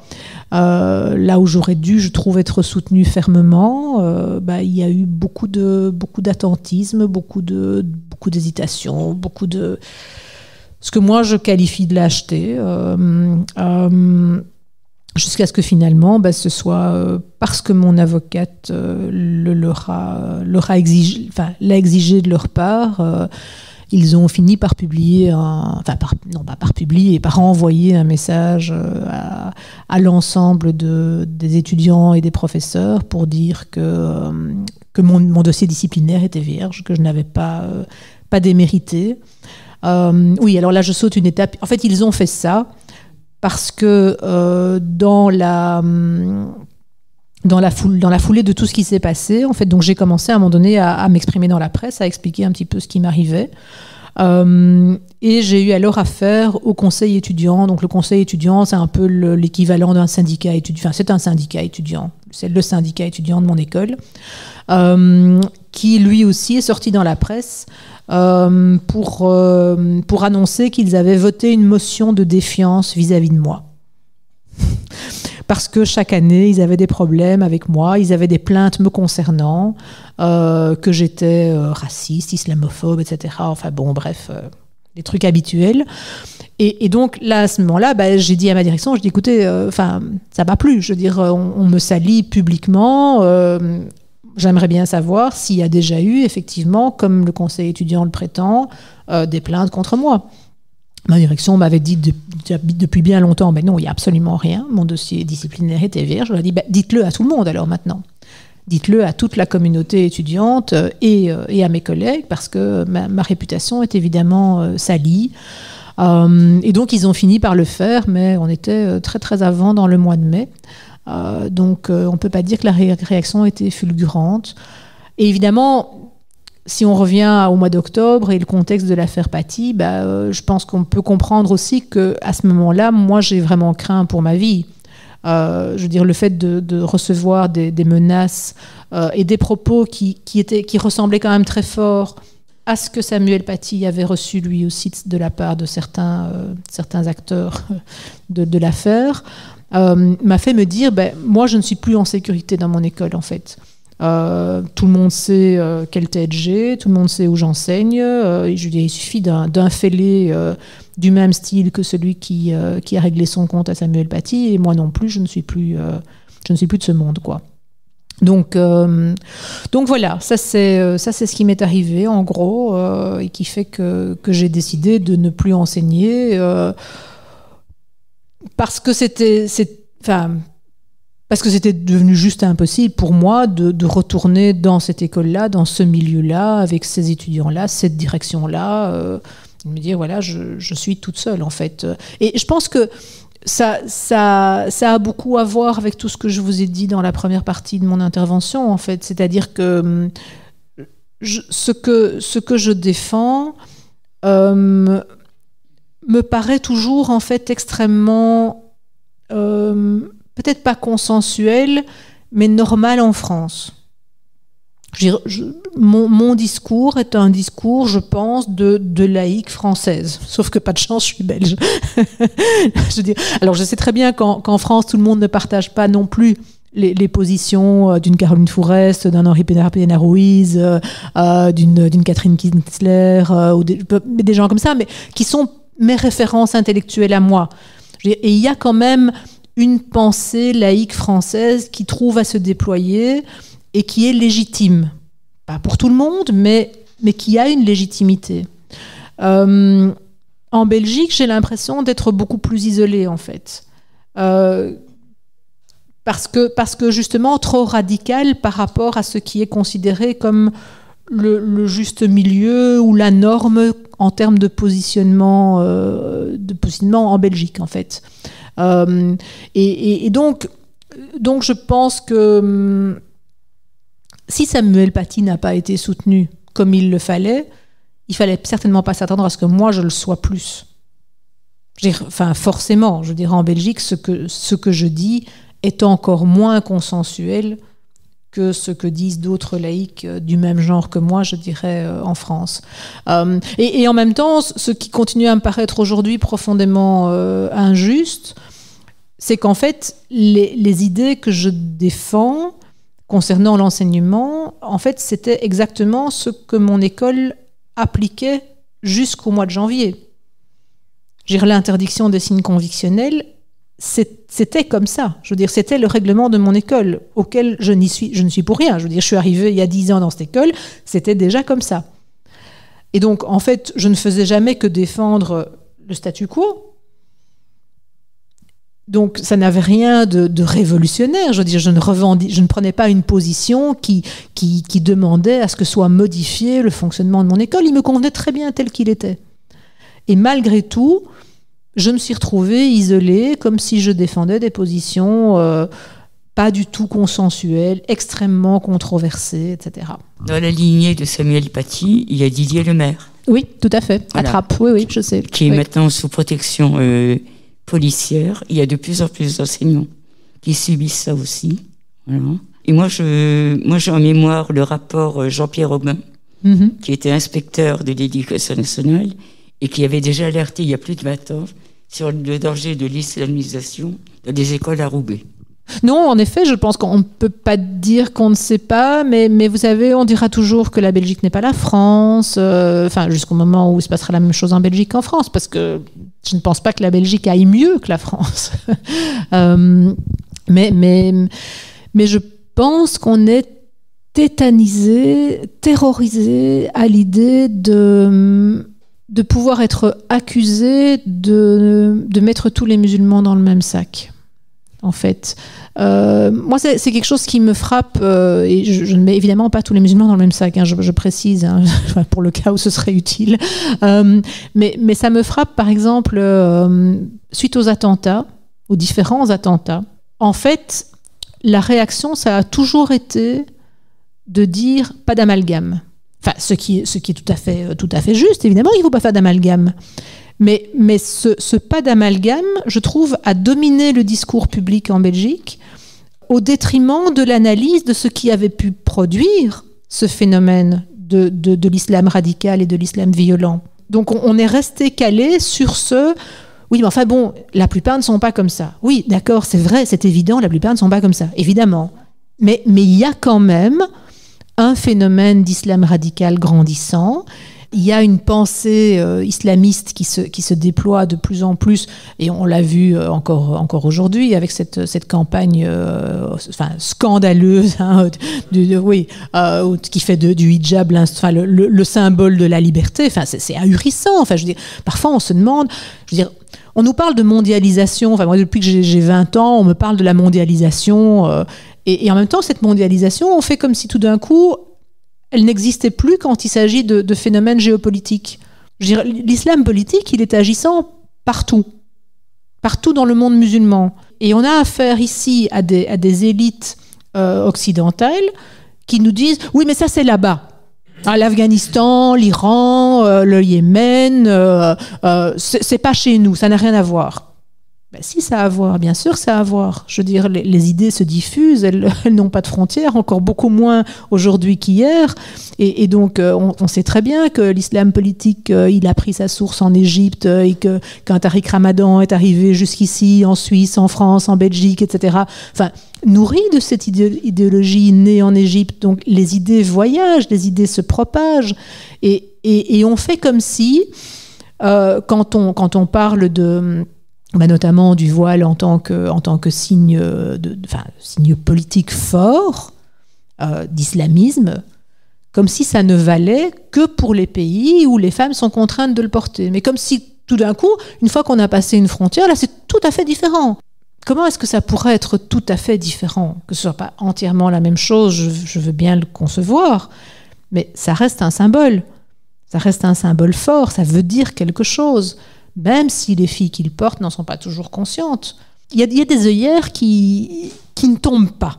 Et je ne comprends pas pourquoi elles ne tombent pas, parce que je pense que ce qui nous est présenté comme si difficile, c'est-à-dire cette ligne qui consiste à dire pas d'amalgame, je dis, ben oui, mais c'est très facile de dire pas d'amalgame, évidemment. Je veux dire, enfin, ok, on l'a dit, on le répétera autant de fois qu'il le faudra. L'islam n'est pas l'islamisme, d'accord. Maintenant qu'on a dit ça, occupons-nous de l'islamisme. Condamnons fermement tous les discours qui viseraient à rabattre l'islam sur l'islamisme, mais le problème principal, c'est quand même d'essayer de comprendre pourquoi cet islamisme se déploie. Et moi, du coup, je voudrais faire part d'un constat, parce que je parle de la laïcité depuis pas mal de temps, notamment dans des collèges et lycées. Donc j'ai rencontré aussi des jeunes, notamment des 6e, des 5e, avec qui on a parlé de la laïcité, du principe juridique. Après, on a parlé aussi de l'émancipation éducative, de l'instruction publique, on a parlé de Condorcet, enfin plein de choses comme cela, enfin plein de gens du moins. On a parlé aussi, avec dernièrement ce qui se passe avec Samuel Paty. Là actuellement je suis assistant d'éducation dans un collège. Je me rends compte que le parcours que vous mentionnez, qui est le vôtre du coup, en fait je le vois souvent. Pourquoi ? Parce que quand je parle avec mes collègues, quand je parle avec des enfants, alors les enfants c'est compliqué parce qu'ils sont en construction, mais quand en tout cas je parle avec des collègues, des adultes, qui représente aussi l'école. Je me rends compte que quand on parle de laïcité, quand on parle de Samuel Paty, quand on parle notamment de savoir être réfuté aussi dans ses idées, dans ses croyances, savoir être critiqué, accepter la critique, c'est quelque chose d'important, je pense, dans le débat, et qu'actuellement, en fait, on n'accepte plus du tout cette critique, on se sent offensé. Je dis ça pourquoi ? Parce que le 21 octobre, notamment à Sciences Po Paris, on a rendu un hommage à Samuel Paty, qui était tout à fait dégueulasse. Excusez-moi du terme, mais je pense.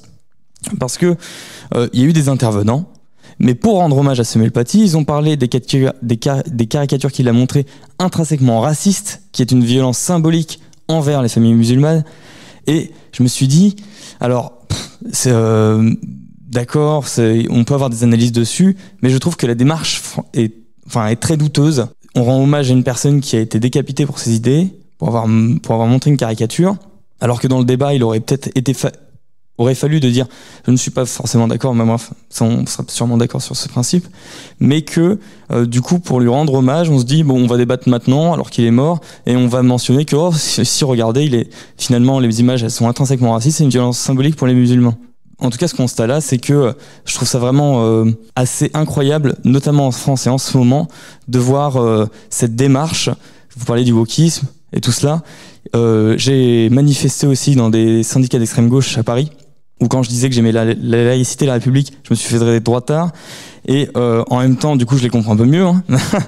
Mais c'est-à-dire que c'est vrai que c'est très frustrant, cette sensation de se dire que quand on parle laïcité, on entend haine des religieux, on entend ah non, tu vas m'offenser parce que tu vas dire que Dieu n'existe pas, ou au-delà. Hein, voilà.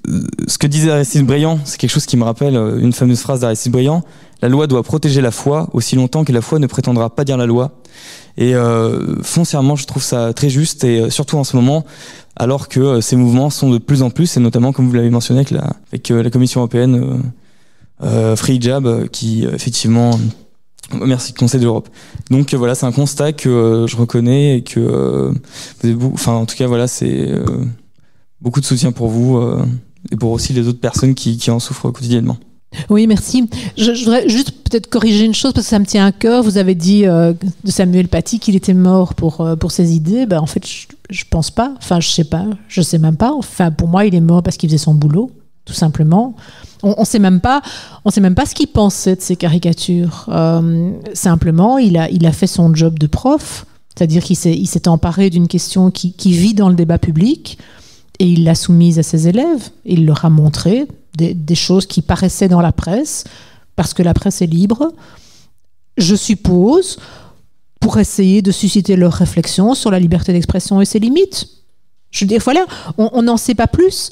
Et c'était son job. Je veux dire, et je suis évidemment à 200% d'accord avec vous quand vous parlez de cette pensée woke dont j'ai parlé moi-même. Mais c'est une des choses qui m'effraie le plus aujourd'hui, je pense.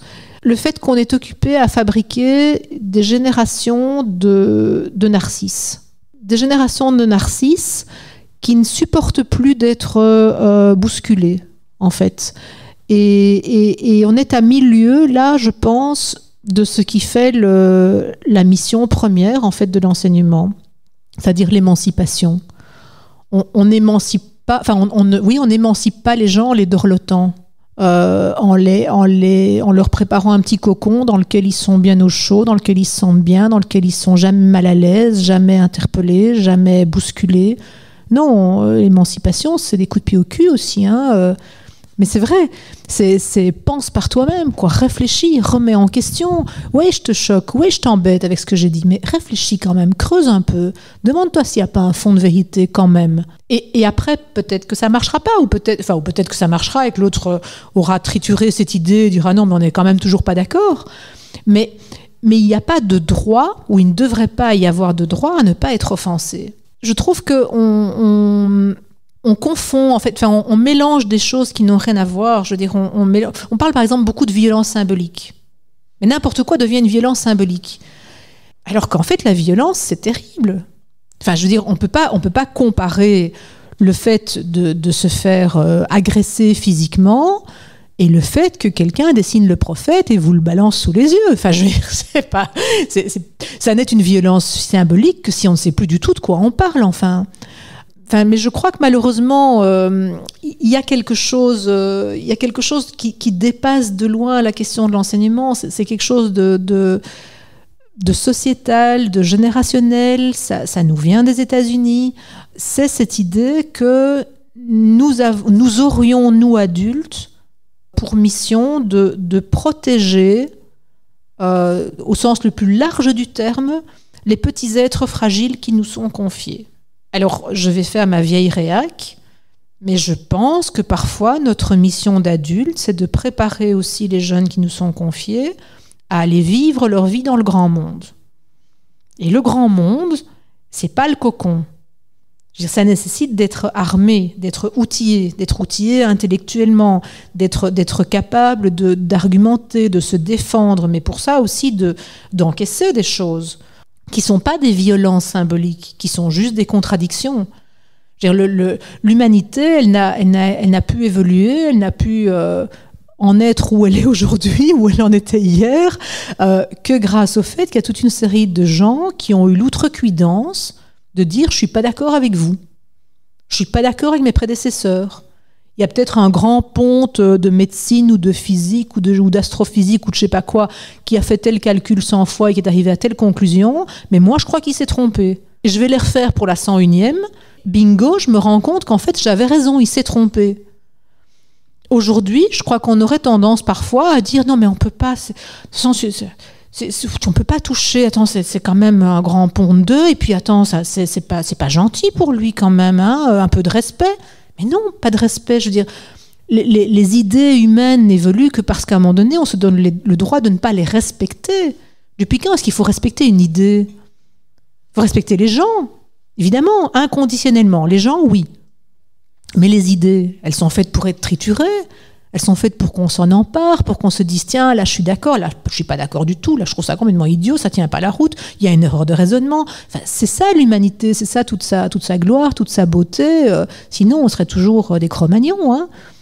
Il y a une volonté de mettre la pensée sous cloche, comme ça, de dire voilà, on ne remet plus rien en cause. Ou alors, et c'est parfois pire, on peut tout remettre en cause, mais en utilisant un prisme unique qui est celui du rapport dominant-dominé. C'est-à-dire qu'en fait, le critère, c'est plus qui a tort, qui a raison. Enfin, je ne dis pas que je sais qui a tort, qui a raison. Je veux dire, mais le débat ne se pose plus en ces termes-là. C'est-à-dire, quelle est la force du meilleur argument? Le débat, ça devient qui a le plus souffert. Et qui donc a droit à des justes compensations pour la souffrance qu'il a subie. Ou pour la souffrance que ses ancêtres ont subie. J'ai eu une étudiante l'année passée, enfin une des dernières étudiantes que j'ai vues en chair et en os, qui était noire. J'ai même pas envie de dire d'origine africaine parce que ça m'emmerde. Enfin, je veux dire, elle n'était pas d'origine africaine, elle était belge, elle vivait en Belgique et ses parents probablement aussi. Mais elle était noire. Et elle est sortie de mon cours très fâchée, pas sur moi mais sur d'autres, en disant « Moi, madame, j'ai été colonisée. » Moi, madame, j'ai été colonisée. Je dis « Mais t'as pas été colonisée. » Mais donc c'est une souffrance parfois une souffrance ou une pseudo, une simili-souffrance qui est héritée de manière générationnelle, et donc on continue à se prévaloir comme ça de la souffrance de nos ancêtres pour dire, ben voilà, moi je suis porteur d'un héritage qui fait que, en fait, j'ai raison, en gros, parce que je suis dans le camp des dominés. Et je trouve ça très très embêtant en fait, parce que bon, ça réduit des Karl Marx à un vieux bourgeois, un homme blanc de plus de 50 ans, bourgeois. Même chose pour Freud. Je veux dire, ces gars-là n'ont rien à nous apprendre, quoi. Si on prend ces critères-là.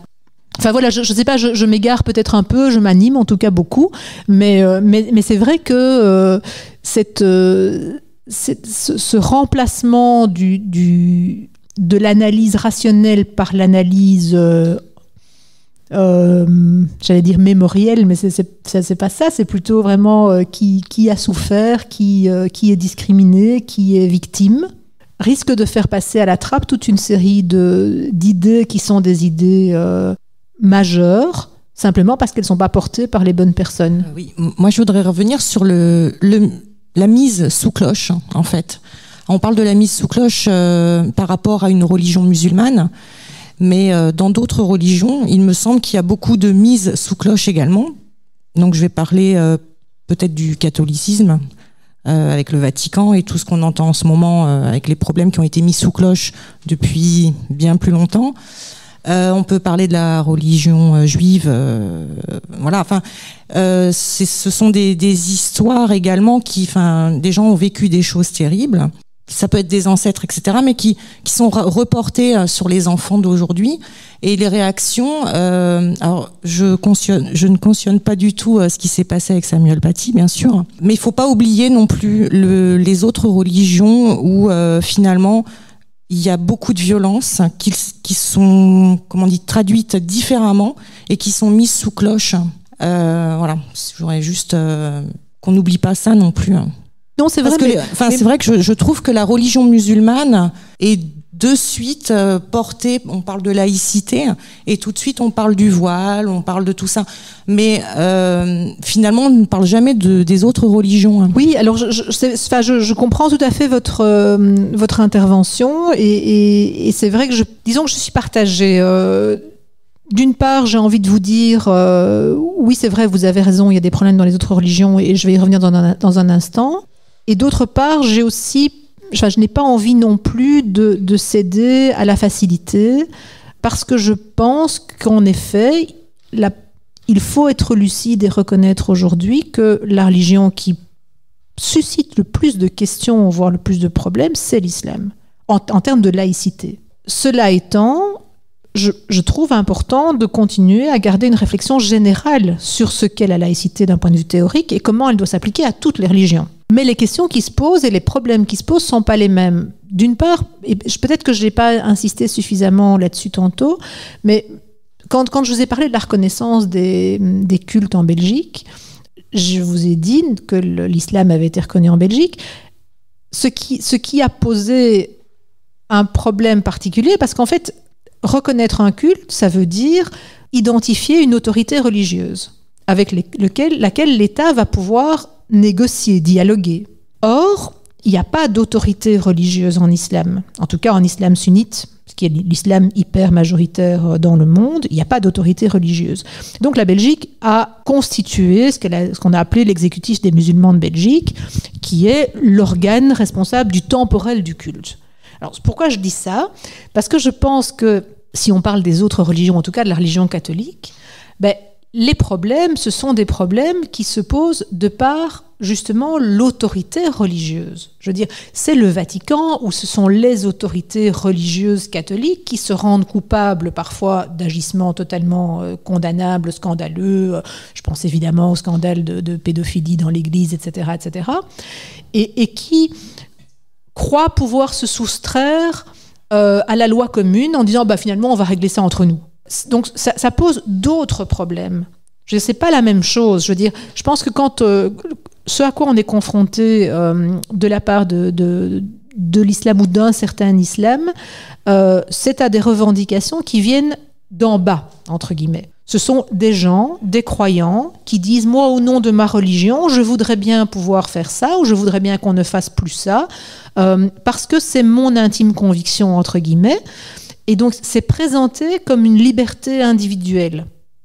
Même si, évidemment, on sait bien qu'il y a toute une doctrine religieuse derrière, mais c'est présenté comme quelque chose qui vient de leur conscience à eux. Ce qui se passe avec l'Église catholique, c'est le contraire. En fait, c'est une autorité religieuse qui dit « nous savons mieux ». Nous voulons imposer notre volonté. Alors ça s'est fait très facilement et très couramment dans le passé par rapport à toute une série de lois, justement, donc où l'Église catholique freinait par rapport à toutes ces grandes avancées éthiques dont on a déjà eu l'occasion de parler. Ça s'est fait aussi dans tout ce qui concerne tous ces scandales de pédophilie, avec parfois aussi une incroyable mécompréhension des fondamentaux de la séparation du politique et du religieux, même dans la sphère médiatique, par exemple. Moi, je me souviens un jour avoir entendu dans une émission radio en Belgique un prêtre interviewé sur les scandales de pédophilie qui disait « mais nous sommes favorables à la séparation de l'Église et de l'État et nous la respectons. La preuve, nous jugeons nous-mêmes nos prêtres pédophiles. Ce sont les tribunaux ecclésiastiques qui gèrent ça en vertu de nos lois canoniques. Et puis ensuite, nous allons les mettre à l'écart dans une congrégation religieuse, etc. On gère ça de notre côté. Donc, séparation du politique et du religieux. Que lui dise ça, c'est déjà grave. Mais que le journaliste le laisse dire, ne le reprenne pas en disant « mais attention, mais attendez, vous n'avez rien compris. La séparation du politique et du religieux, c'est pas que le religieux fait ce qu'il veut de son côté pendant que le politique fait ce qu'il veut de l'autre, c'est que le religieux ne se mêle pas de la loi et de rendre la justice, parce que ça, c'est une prérogative qui est dévolue au politique et à lui seul. Donc on est parfois dans un brouillard incroyable, dans une confusion incroyable, mais je suis d'accord avec vous sur le fait que toutes les religions ont, je pense, une tentation totalitaire. Ce que je veux dire par là, c'est que je pense que le propre du religieux ou de la religion, c'est de penser détenir la vérité. En matière non seulement d'ici-bas, c'est déjà pas mal, mais aussi d'au-delà et des conditions pour y aller. Et que quand on croit détenir la vérité, forcément, on a tendance à avoir envie de l'imposer de gré ou de force. Alors ça, c'est toute notre histoire de guerre de religion, etc., etc. Et que donc, si on n'a pas à un moment donné une autorité civile qui dit « stop », au-delà de cette limite, votre billet n'est plus valable, votre autorité, votre pouvoir ne vaut plus, le religieux tout seul, je pense qu'il a tendance à prendre tout l'espace qu'on lui laisse, en fait. Et je pense que c'est un des grands malentendus de ceux qui défendent la neutralité, mais pas la laïcité. C'est en fait de ne pas reconnaître qu'il est nécessaire, comme disait, je crois, Montesquieu, que par la force des choses, le pouvoir arrête le pouvoir. C'est-à-dire qu'il faut qu'il y ait le pouvoir politique qui, à un moment donné, ne dit pas simplement « nous, on est neutre, vous savez, on aime bien tout le monde et on respecte toutes les convictions », mais un pouvoir politique qui dit « non, ici, c'est mon territoire, c'est le territoire du politique. Le territoire du religieux n'a pas à dicter sa loi, quelle que soit la religion dont il est question, et qu'il s'agisse d'ailleurs aussi d'athéisme, parce que j'en ai pas parlé, mais évidemment, il ne s'agit pas non plus de faire de l'athéisme une religion d'État et de dire, voilà, nous savons que Dieu n'existe pas et nous allons l'imposer à tout le monde. Oui, je n'ai pas grand-chose à rajouter, c'est vrai que les sujets sont vastes. Maintenant, par rapport à la presse, moi je serais plutôt assez sévère. Entre les chaînes en continu, les réseaux sociaux, et ça on l'a vécu avec l'histoire du Covid, où il y a eu beaucoup de mensonges, beaucoup de contre-vérités. Les animateurs de radio, c'était vraiment devenu... donc moi, je suis devenue très méfiante. Avant, on disait que la presse était un contre-pouvoir, un quatrième pouvoir. Aujourd'hui, les gens ne se rendent pas compte, mais les journalistes sont en train de prendre le premier. Ils s'octroient un pouvoir énorme. J'aurais tendance à mettre un peu les gens en garde contre ce fameux pouvoir qui pourra, à mon avis, beaucoup trop d'importance sur l'équilibre mental des gens. Moi, je veux dire, ce qui m'inquiète le plus de la part de la presse, le fait que j'ai l'impression que souvent, elle se contente de tendre un micro. C'est-à-dire de donner la parole à des experts ou des intervenants divers, mais sans offrir un cadrage qui soit un cadrage... factuel, rationnel, j'ai l'impression qu'on laisse dire beaucoup de choses ou que trop de journalistes laissent dire beaucoup de choses dans les médias sans recadrer, sous prétexte que c'est pas eux qui parlent.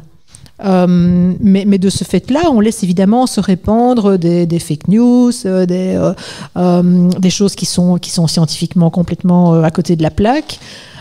Moi, c'est marrant, c'est un peu quand j'ai fait mes débuts comme essayiste.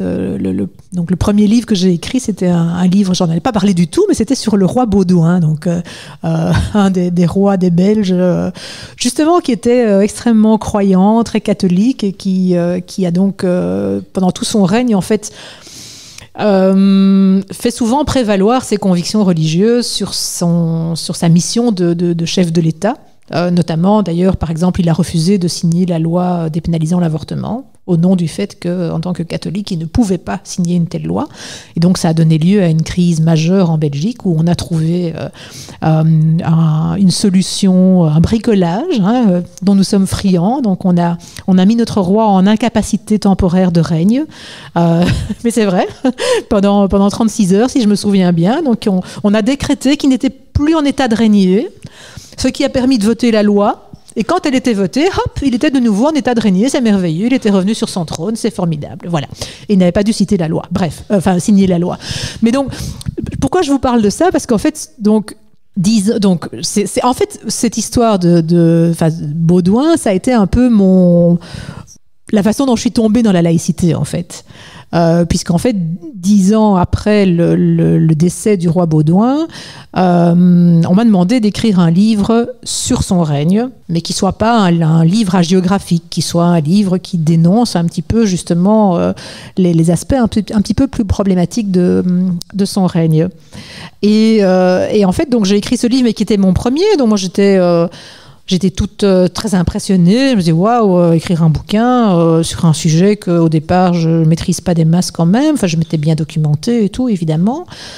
Mais donc, quand j'ai eu mes premières interviews, c'est là que je voulais en venir, j'étais très stressée. Et donc, j'avais potassé, j'avais relu mon livre, j'avais mis des signets, des petits post-it à des tas d'endroits, en me disant, oui, donc si on me pose telle question, donc ça, c'est ça, oui, alors ça, et tout ça, il ne faut pas que j'oublie telle date et telle référence, la Constitution, blabla. Et en fait, je me suis trouvée devant des journalistes qui me tendaient un micro. Et jamais je n'ai eu l'impression que je devais faire la preuve que ce que je disais était sérieux, quoi. Pourtant, il y avait des choses qui n'avaient jamais été publiées nulle part, hein. J'avais levé des lièvres, il y avait des trucs, je me disais, bon, le scandale du couvent d'Upgrimby, enfin bon, je ne vais pas rentrer dans les détails, mais enfin bon, c'était un truc dont on avait très peu parlé. Moi, j'avais vraiment enquêté sur le bazar, je m'étais dit, bon, là, on va me coincer quand même, donc il y a intérêt à ce que je montre que je connais mon affaire. Ben non. Et je veux dire, ça a été un peu, un soulagement évidemment, égoïstement, mais aussi une déception. Dire, en fait, c'est comme ça que ça se passe, quoi. Donc vous écrivez un bouquin et puis il y a un journaliste qui dit tiens, on aimerait bien vous interviewer, et il a préparé 4-5 questions, il vous les pose et puis il note vos réponses et puis voilà, c'est publié, quoi. Alors je dis pas qu'ils sont tous comme ça, mais je crois que c'est malheureusement une tendance lourde qui est sans doute dû aussi au fait que j'imagine qu'il manque souvent de temps, qu'il y a une nécessité, une obligation de produire, de boucler les émissions, de boucler dans les rédactions, etc., extrêmement vite, donc ils n'ont pas le temps. Souvent, maintenant je participe régulièrement à une émission où on reçoit des intervenants extérieurs, et souvent quand on reçoit des Français, ils nous disent que nous au moins en Belgique on lit les livres, donc des auteurs qu'on reçoit. Alors je ne sais pas si en Belgique on lit toujours le livre des auteurs qu'on reçoit, mais ça vous donne quand même aussi une idée de ce que c'est qu'être un auteur en Belgique ou en France. C'est-à-dire on n'est pas toujours sûr que le gars qui va vous interviewer sur votre bouquin a eu le temps de lire votre bouquin, quoi. C'est embêtant quand même, je trouve. Alors vous êtes licencié agrégé en philosophie. Je voulais que vous puissiez nous expliquer un petit peu quel est le lien qu'on peut faire sur la philosophie qui peut être liée à la laïcité. Et puis la deuxième chose, c'est Molenbeek-Saint-Jean, qui est inscrite donc sur la carte mondiale des territoires du terrorisme islamiste, et suite évidemment aux attentats de Paris en novembre 2015 et le procès en ce moment de Salah Abdeslam. Comment les Belges vivent cette image, le fait d'être inscrit comme l'un des pays les plus marqués sur le plan du terrorisme? Et évidemment, c'est un lien direct avec la laïcité et le regard et l'ouverture que les Belges peuvent avoir justement sur cette espèce de je dirais de laxisme finalement, à laisser un peu de côté une grosse liberté à l'ensemble des religions, et en particulier celle de l'islam. Alors, j'ai envie de commencer en disant que les Belges, ça n'existe pas plus que les Français. C'est-à-dire qu'il n'y a pas, je pense, une pensée unique des Belges par rapport à Molenbeek, évidemment, et je pense que j'ai envie de dire que ce qu'on pense de Molenbeek est souvent lié à ce qu'on pense de la laïcité. C'est-à-dire que je pense, sans trop m'avancer, qu'en gros, quand on est laïque, un peu comme moi, on se dit que Molenbeek est évidemment un constat d'échec. Enfin, c'est la preuve cuisante du fait qu'on n'a rien compris, que les politiques qu'on a menées ne sont pas les bonnes. Et quand on est plus multiculturaliste, on se dit qu'il ne faut pas exagérer, que Molenbeek, oui d'accord, ok, mais bon, c'est un hasard, et puis que d'ailleurs certains étaient français, et puis que d'ailleurs ça aurait pu se passer ailleurs, et puis que d'ailleurs Molenbeek c'est très sympa aussi quand on sait trouver les bons quartiers, qu'il ne faut pas généraliser, surtout pas d'amalgame. Il y a beaucoup d'aveuglement, et en même temps c'est compliqué parce que je pense qu'on a tous nos quartiers sensibles. Je veux dire, en région parisienne, vous avez aussi Saint-Denis, si je ne me trompe, qui est pas mal non plus. Voilà, je pense que notre Molenbeek, c'est un peu votre Seine-Saint-Denis, quoi. Oui, c'est ça. Sauf que la différence, mais c'est pas une différence fondamentale, c'est une différence d'organisation. C'est que vous, vos banlieues, elles sont à l'extérieur des villes et nous, elles sont à l'intérieur, quoi. Nous, nos ghettos, ils sont en plein centre-ville. Je veux dire, Molenbeek, c'est en plein centre-ville, hein. Mais ça change rien. Le problème de Molenbeek, c'est une région, pour moi, c'est le problème d'une gestion communautariste, en fait. D'une gestion de la commune où on a eu des bourgmestres, donc des maires qui allaient faire campagne dans les mosquées, qui flattaient l'électorat musulman dans le sens du poil, y compris quand il aurait fallu être un peu plus ferme sur les principes, qui ont laissé aussi des élus. Je veux dire, on a des élus qui sont eux-mêmes extrêmement problématiques en termes de positionnement, de fréquentation, de proximité avec les frères musulmans, etc., etc. Mais je pense qu'on n'est pas, on est globalement pas aussi loin que vous dans le diagnostic. Quand je vois que le comité, le CCIF, qui s'est reconstitué aussitôt en Belgique en CCIE, comment se fait... moi, je ne comprends pas, en fait. Je ne comprends pas comment il n'y a pas plus de coordination entre les pays pour dire, attention, ça, c'est quand même identifié comme une organisation dangereuse. Ces liens avec l'islam politique sont avérés. C'est pas du fantasme, etc. Je comprends pas. Quand je vois même la façon dont la presse belge traite ce genre de choses, en fait, c'est vraiment Ouais, les Français ont considéré que quoi.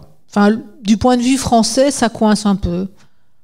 Mais il n'y a aucune adhésion à ça. Je veux dire, c'est comme si c'était vraiment votre lecture à vous, de par votre histoire particulière à vous et votre laïcité à vous, qui fait que vous êtes tellement sensible à... Je lisais encore un article justement sur ce truc du Conseil de l'Europe, là.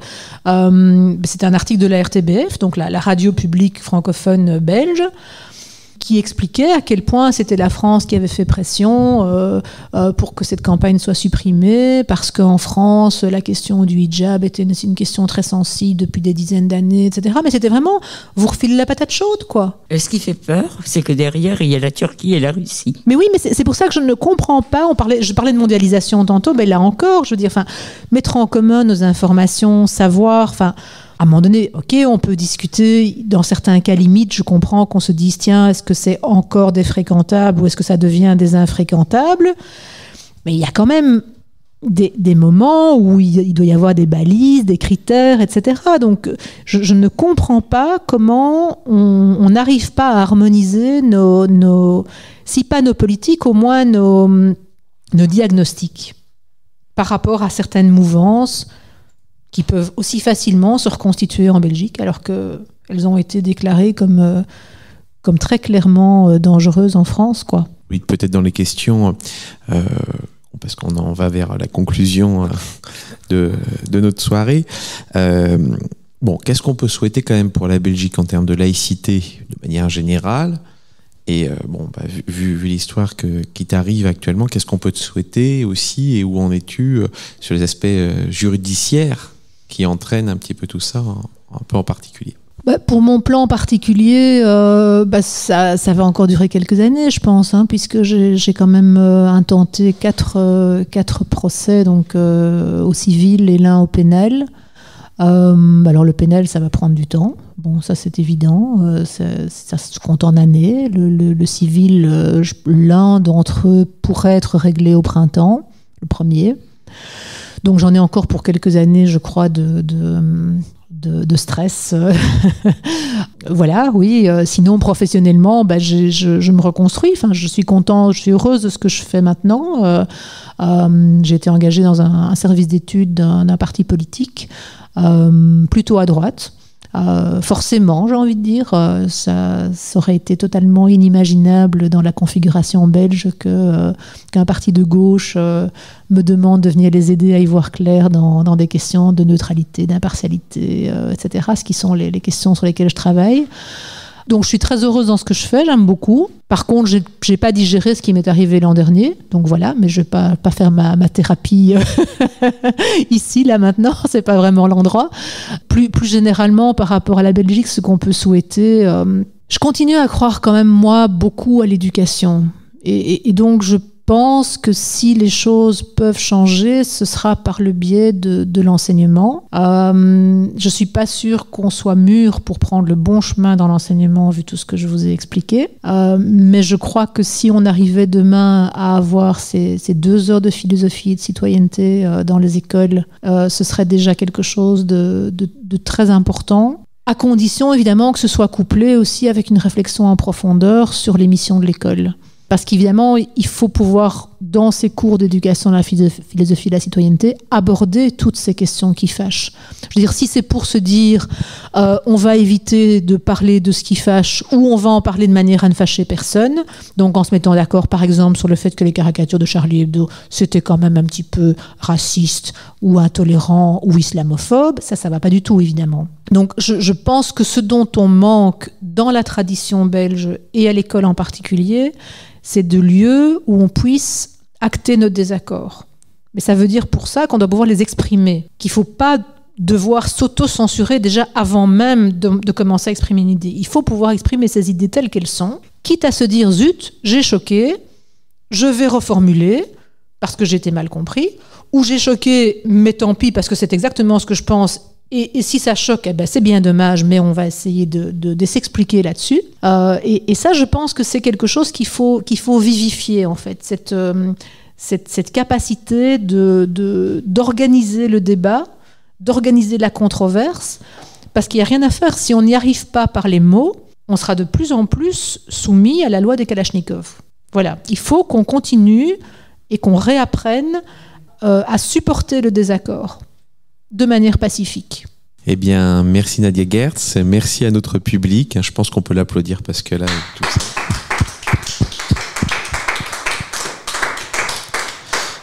Merci à tous. Merci. Notre prochaine émission, qui aura lieu donc le premier jeudi de décembre, va parler de laïcité et hôpital, et on aura le directeur de l'hôpital de Melun qui viendra exprès pour pouvoir nous parler un petit peu de tout ça. Merci et bonne continuation à tous. Cette émission est à présent terminée. Retrouvez l'ensemble de nos podcasts Parlons laïcité sur notre site www.rers-evry.fr. Et pour rester informé de notre actualité et communiquer avec nous, rendez-vous sur notre page Facebook.